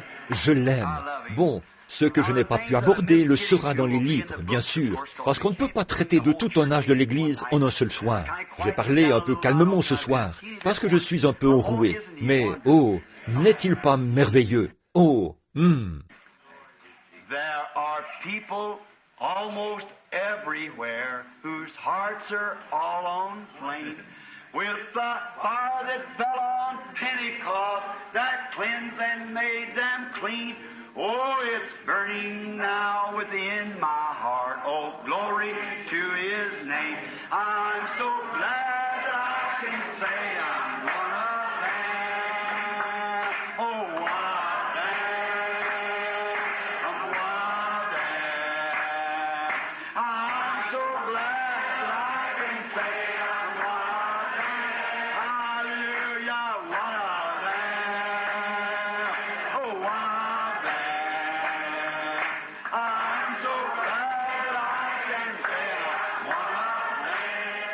Êtes-vous heureux? Je me souviens d'un soir où je revenais de Chattanooga. L'avion avait été cloué au sol, au Tennessee, là-bas à Memphis. On m'avait logé dans un grand et bel hôtel là-bas. Puis, on m'a appelé pour me dire, l'avion partira demain matin à 7 heures. J'ai pris des lettres pour aller les mettre dans la boîte aux lettres. Comme j'étais en chemin pour rentrer à la maison, j'avais répondu aux lettres de quelques-uns de mes amis. Alors que j'y allais, le Saint-Esprit a dit, continue à marcher. J'ai donc continué, et je suis arrivé dans le quartier des gens de couleur. Alors que j'étais là-bas, je me disais, oh, dis donc, c'est l'heure du départ de l'avion. Et le Saint-Esprit me disait sans cesse, continue de marcher. Exactement comme il l'a fait l'autre jour, là-bas, dans les bois, vous savez. Continue de marcher tout simplement. J'ai donc continué de marcher. Mon regard s'est porté là-bas, au loin, sur l'une de ces petites cabanes peintes où vivaient des gens de couleur pauvre, là-bas. Une mamie, le type même de tante Jemima, une chemise de garçon enroulée autour de la tête et appuyée contre comme ça. Et je marchais là, en chantant, je suis d'entre eux, je suis l'un d'entre eux. Je suis si heureux de dire, je suis l'un d'entre eux. Oh, alléluia. Que veux-tu, Seigneur? L'un d'entre eux. Je suis l'un d'entre eux. Croyez-vous qu'on peut être conduit par l'Esprit? Oui, bien sûr. Je suis si heureux de dire, je suis l'un d'entre eux.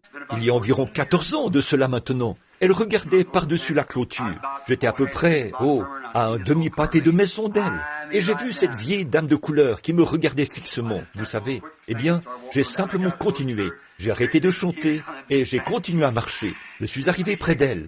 De très grosses larmes lui coulaient sur ses grosses joues rondes. Elle m'a regardé et a dit « Bonjour, pasteur !»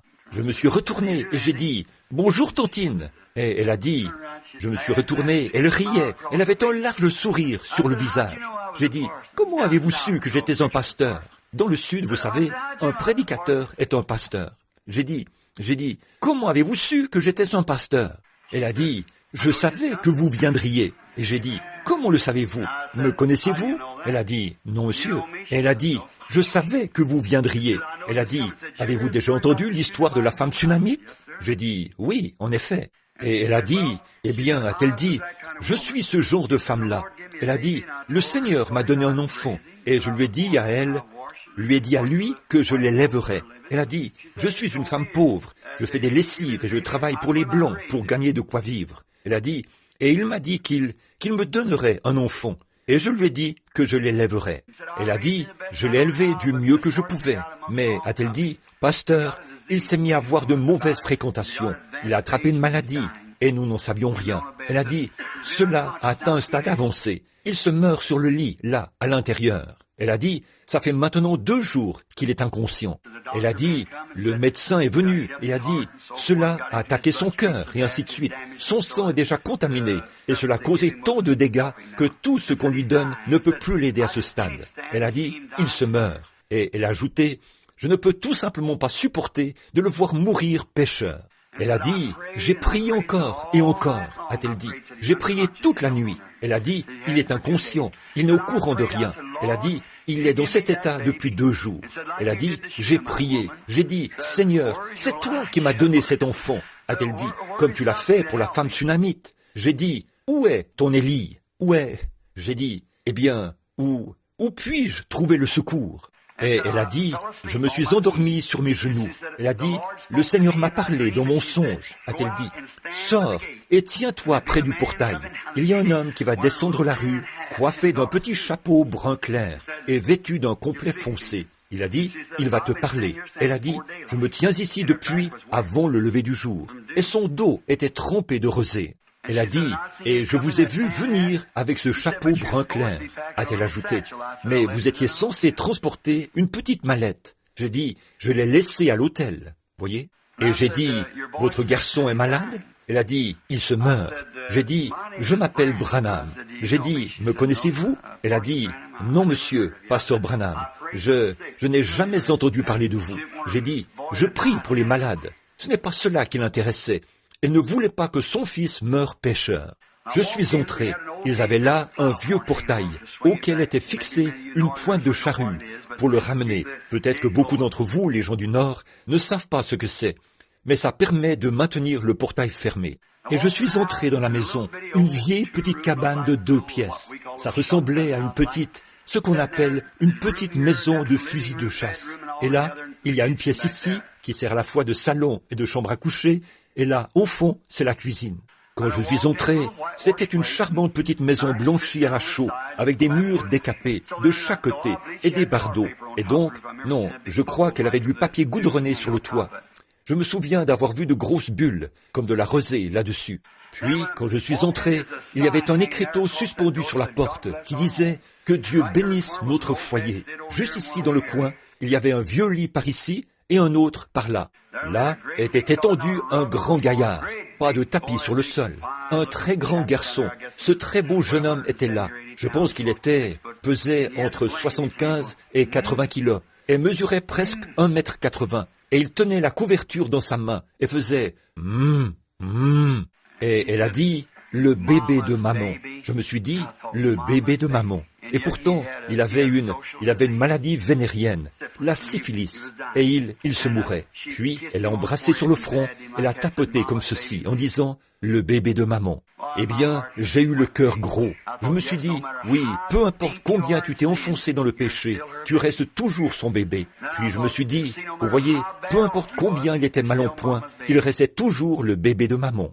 Et j'ai pensé, Dieu a dit, une mère pourrait oublier son nourrisson, mais je ne vous oublierai jamais, car votre nom est gravé dans ma main. Voyez, comment cela serait-il possible? J'ai regardé cette pauvre vieille sainte qui faisait les 100 pas dans la pièce. Frère, on pouvait voir qu'elle n'avait rien dans la maison, mais elle avait dans sa maison quelque chose que toutes les maisons de l'Indiana, ou d'ailleurs, devraient avoir. Dieu. Je préférerais avoir ça plutôt qu'une belle grande maison avec des affiches de femmes indécentes et toutes ces images vulgaires et obscènes. Il y avait là une vieille Bible ouverte dont les vieilles pages étaient froissées. Je l'ai regardée et elle a dit « Le pasteur est venu prier pour toi, chérie. » Il faisait « c'est sombre. Et j'ai dit, qu'est-ce qu'il dit? Elle a dit, il ne sait pas. Le médecin a dit, il délire. Elle a dit, il pense qu'il est quelque part en haute mer en train de ramer dans une barque et qu'il est perdu. Et elle a dit, c'est ce que je ne peux pas supporter, pasteur, de savoir que mon enfant se meurt et qu'il est perdu. Et elle a dit, je sais que vous êtes venu pour m'aider parce que le Seigneur me l'a dit. J'ai dit, je vais prier pour lui. Et je dis, peut-être que le Seigneur va le guérir. Ce n'est pas cela qui l'intéressait. Tout ce qu'il voulait, c'était qu'il se lève et dise qu'il était sauvé. C'est tout, pourvu qu'il soit sauvé. Qu'importe, de toute façon, il devrait partir un jour ou l'autre, pourvu qu'il soit sauvé. Oh, si seulement nous pouvions avoir cette attitude, cette demeure éternelle là-bas. Elle savait qu'elle y vivrait de nouveau avec lui à ce moment-là. Elle a dit, si seulement je pouvais l'entendre dire qu'il est sauvé. J'ai dit, agenouillons-nous. Et elle s'est agenouillée. J'ai saisi les pieds de ce garçon. Ils étaient vraiment froids et collants. Et je ne pouvais pas les mettre sous la couverture, sous cette petite couverture mince dont elle l'avait couvert là, et qui ne couvrait que sa poitrine, vous savez. Donc elle tirait cela vers lui comme ça, pensant qu'il était dans une barque. Il tenait cela, pensant qu'il ramait. Il disait sans cesse, c'est si sombre. C'est si sombre. Alors elle essayait de lui parler. Il continuait de dire, il fait sombre et froid, et continuait de ramer. Alors je l'ai regardé un peu, et elle s'est agenouillée là, et je lui ai dit, Tantine, voudriez-vous nous conduire dans la prière? Elle a dit, oui monsieur. Il n'y avait qu'elle, moi, le garçon et le Saint-Esprit dans la pièce. C'était tout. Cette vieille sainte a prié. Oh, quand elle lui parlait, on voyait bien qu'elle lui avait parlé auparavant. Oui monsieur. Elle savait à qui elle parlait. Elle a dit, Seigneur, je ne sais pas ce que tu vas faire, a-t-elle dit, mais tout se passe comme tu l'as dit. Oh là là, oh, je suis si heureux qu'il soit toujours le même Jésus qu'il était avec ses saints autrefois. Il est toujours le même Jésus aujourd'hui. Et je ne lui ai jamais demandé de quelle religion elle était, si elle était baptiste, pentecôtiste ou autre chose. Ce n'était pas de mes affaires. Je suivais simplement le Saint-Esprit, et elle faisait la même chose. Nous voulions voir ce qu'il allait faire. Ainsi, nous nous sommes agenouillés, et elle a commencé à prier. Quand elle a fini de prier, elle s'est levée, elle l'a embrassé sur la tête, et a dit, « Oh Dieu, bénis mon bébé !» Et elle a dit, « Maintenant, voulez-vous prier, pasteur ?» J'ai dit, « Oui, madame. » Et à ce moment-là, il était environ 8h30, peut-être 9h moins le quart, et j'étais à 3 kilomètres de l'hôtel, et l'avion était censé décoller à 7h. Je ne savais pas comment je m'en sortirais. J'ai donc posé mes mains sur ses pieds et j'ai dit, Père Céleste, je ne comprends pas ceci. Et toi, j'étais censé prendre un avion il y a un moment, il y a presque 1h30. Tu ne cessais de dire, marche, et voici la seule chose que j'ai trouvée jusqu'ici. Et elle a dit qu'elle m'a vu venir. Si c'était toi, Seigneur, alors je ne sais pas quoi faire d'autre que de poser mes mains sur ce garçon. Il a dit, oh, maman, a-t-il dit, la pièce est en train de s'éclairer maintenant. Et environ 5 minutes plus tard, il était assis au bord du lit, les bras autour de sa mère. Je me suis éclipsé. Je suis allé en vitesse prendre un taxi pour aller en vitesse prendre ma valise à l'hôtel. Je me disais que j'irais attendre sur place. Peut-être qu'il fallait attendre un jour ou deux à cette époque-là. Vous savez comment c'était difficile, juste après la guerre, d'attraper un vol. Alors je me suis dit, je vais devoir attendre quelques jours. Je suis monté dans le taxi et je suis allé en vitesse là-bas, à l'aéroport. Juste au moment où j'arrivais, on annonçait le vol numéro 196 à destination de Louisville, Kentucky, départ immédiat. Dieu a ainsi cloué cet avion au sol pour moi. Oh, je crois cela. Environ 2 ans plus tard, j'étais dans un train. J'allais en Arizona, chez Frère Charit, pour une série de réunions. Alors, il fallait que je passe prendre le frère Moore et les autres. Donc, quand je suis arrivé là-bas, je me suis arrêté là, à Memphis. Et le train s'est arrêté. Vous savez tous comment il s'arrête en direction de l'ouest, comme ceci, puis fait marche arrière, emprunte la plaque tournante et change de rail. À bord du train, les sandwichs coûtaient environ 60 cents l'unité, et je pouvais en acheter à 10 ou 15 cents ailleurs, vous savez. Et j'ai simplement attendu que le train s'arrête pour m'acheter des sandwichs. J'avais l'intention de m'offrir tout un sac rempli de hamburgers, et avoir un vrai jubilé en allant là-bas. Alors, je suis descendu du train et je suis allé en vitesse chercher un kiosque à hamburgers. Je regardais tout autour. Le train allait passer une 30aine de minutes là-bas. Et donc, j'étais sur le point de m'offrir des hamburgers quand j'ai entendu quelqu'un dire « Bonjour, pasteur !» J'ai regardé autour de moi et quelqu'un coiffé d'une petite casquette rouge était là, à cligner des yeux. Vous savez, il a dit « Vous ne me reconnaissez pas, n'est-ce pas ?» Je ne crois pas, fiston. Il s'est approché et a dit « Regardez-moi bien !» Et j'ai dit « Oui ?» J'ai dit « Je ne pense pas que je vous connais. » Il a dit « Moi, je vous connais. » Il a dit « Vous êtes le pasteur Branham. » Et j'ai dit « Oui, c'est exact. » J'ai dit « Avez-vous déjà cité à une de mes réunions ?» Il a dit « Non, monsieur. » Il a dit « Vous vous souvenez de ce matin-là où vous êtes venu chez nous et ma mère vous a... » Oh, j'ai dit « Ce n'est pas vous ?» Il a dit « Oui, c'est bien moi. Oui, c'est bien moi. » Il a dit « Pasteur, a-t-il dit, je suis complètement guéri et en bonne santé. Et en plus de ça, je suis chrétien maintenant. Loué soit le Seigneur. Oh!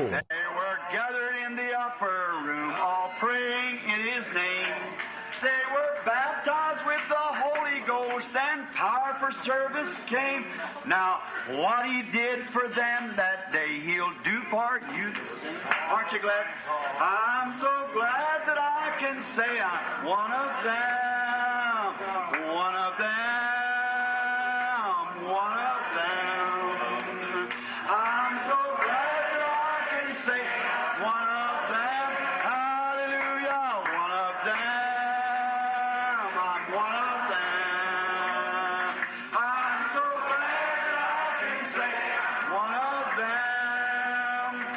Ils n'ont pas beaucoup d'instructions et tout.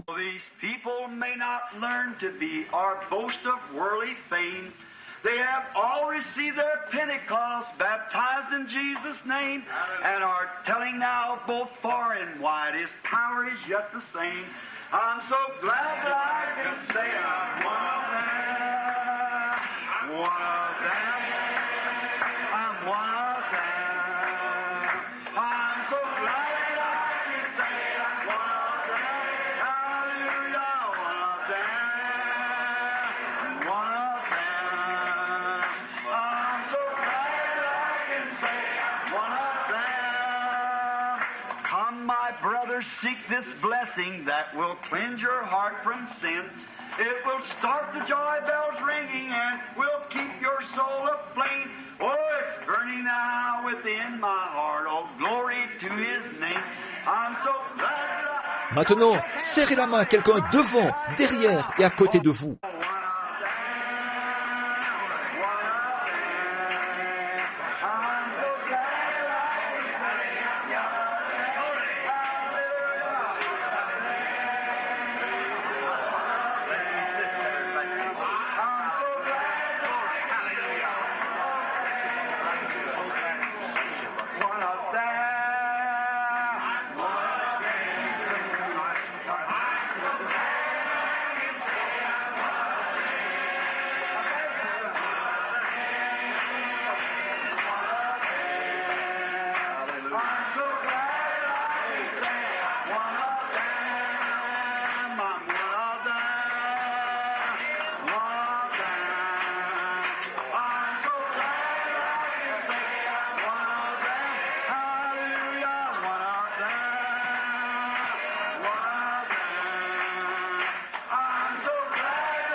Quelle est cette religion du bon vieux temps?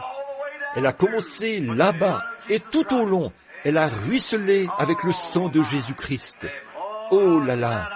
Oh, combien je suis heureux pour l'Évangile! Oh, oh oui, monsieur!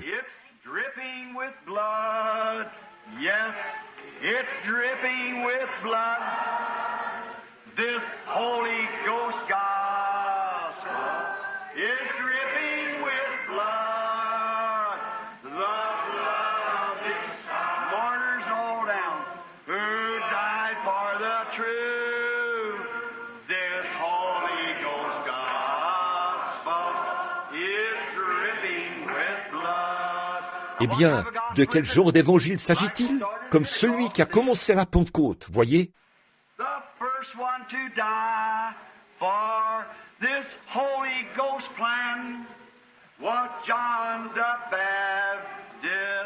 Voyez, il l'avait reçu depuis le sein de sa mère, vous savez.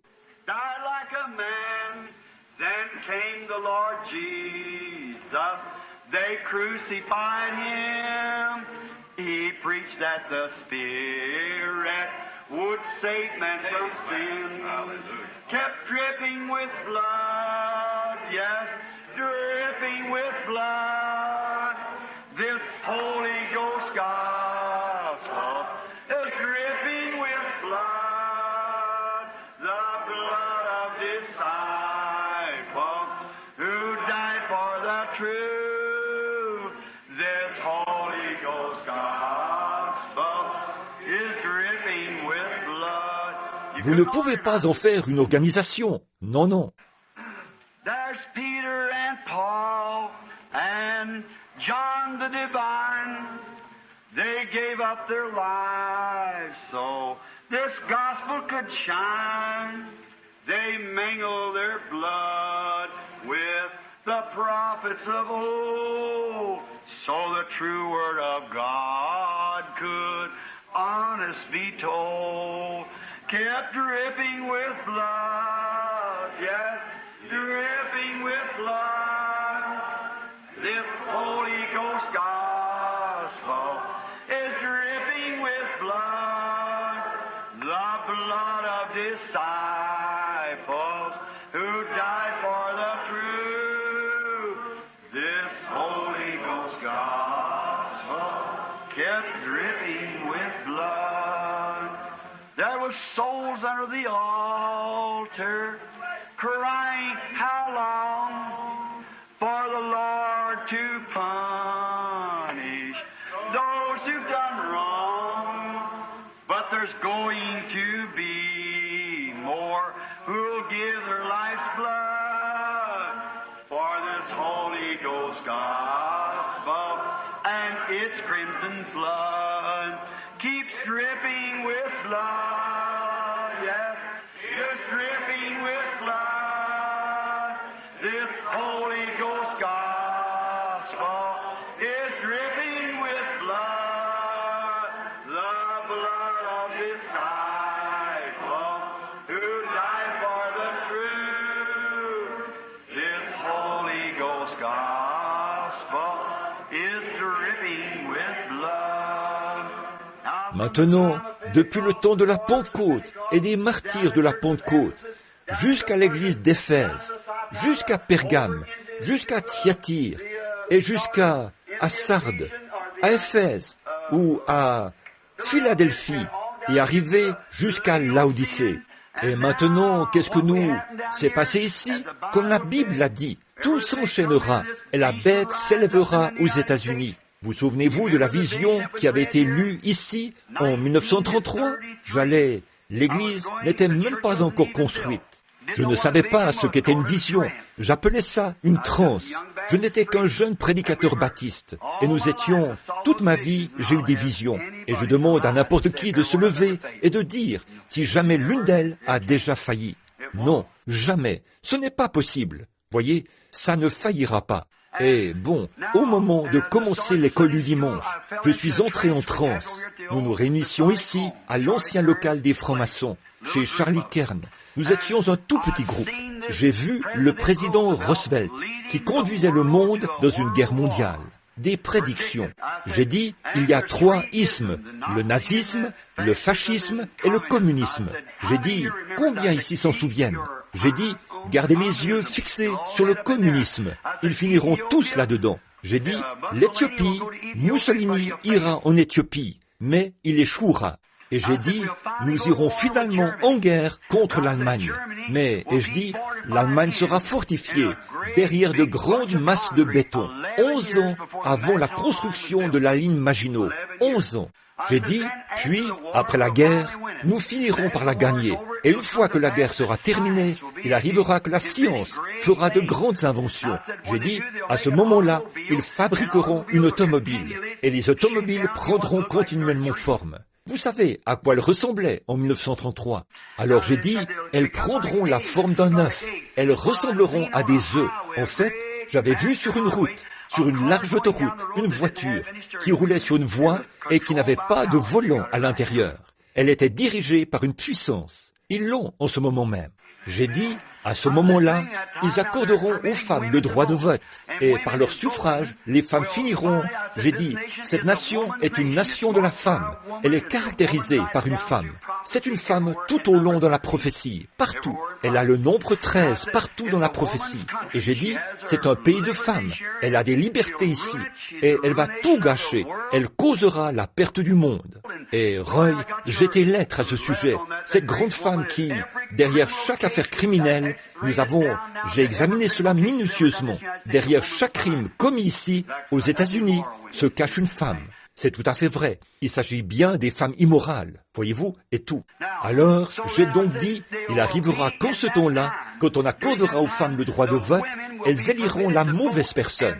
C'est ce qu'elles ont fait lors de cette dernière élection, c'est vrai. Ce sera le fondement de ce bastion.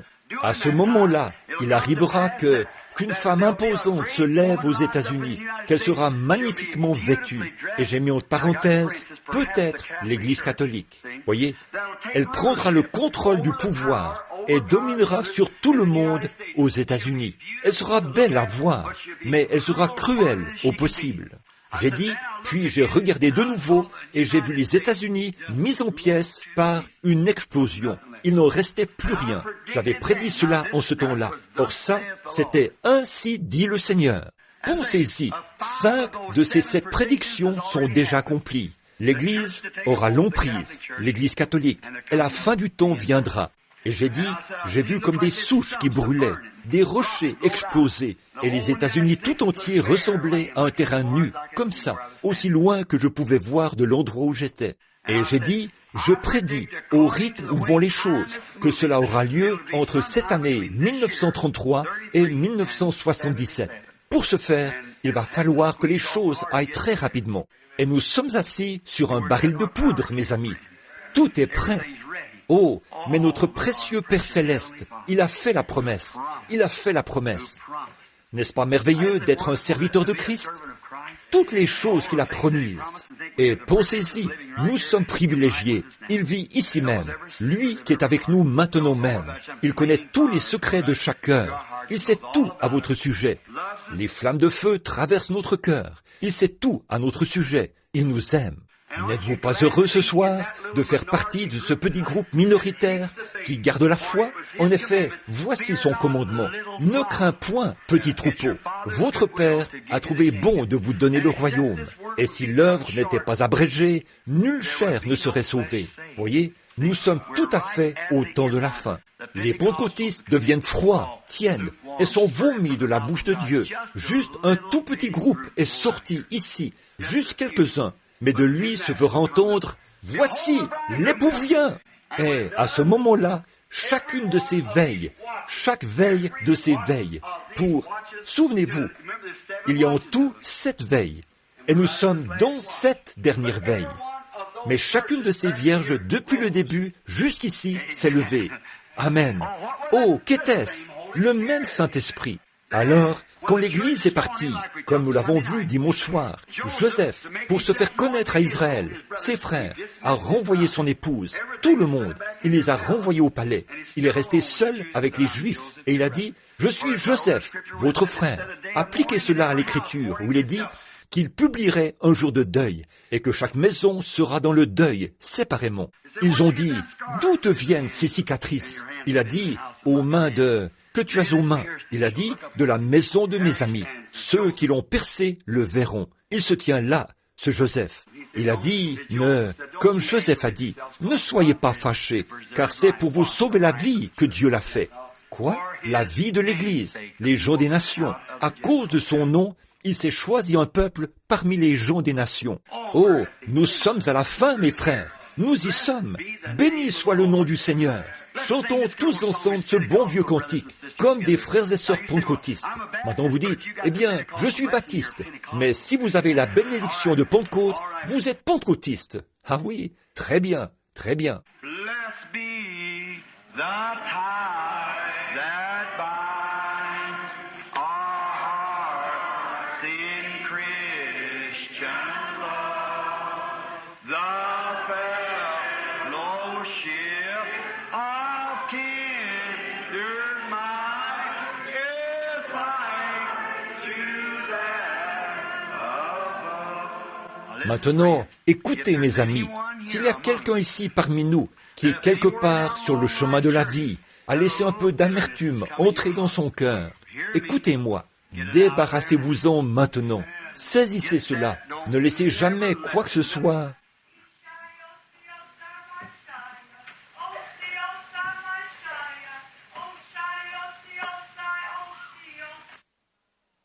Yea, my people, I speak this hour unto thee, as my prophet has stood in the midst of thee and has declared my holy word. I speak unto thee even now by my spirit, saith the Almighty God. For I say unto thee, my people that out in this world tonight, yea, I have spoken days gone by concerning these things, even this very hour their great plans being made, yea, that shall bring the hour of destruction upon this fair land. Yea, even in this world tonight there are spiritual forces being gathered together that shall come against thee, my people. But I say unto thee, be thou not discouraged in that day nor hour, for I say that I am the great Almighty God. Yea, even as I took my children from the land of bondage, yea, even as I brought them into the wilderness, into the promised land, even so shall I take thee home with me. And I say unto thee, my people, be thou not discouraged, but put thy trust in the Almighty God. For I say that I have loved thee with my great love, and I have called thee out of the world of sin, that thou might be my chosen people, and that in thee I might manifest my power and glory. And I speak these words tonight unto thee, that thou might be encouraged, says the Lord. Amen.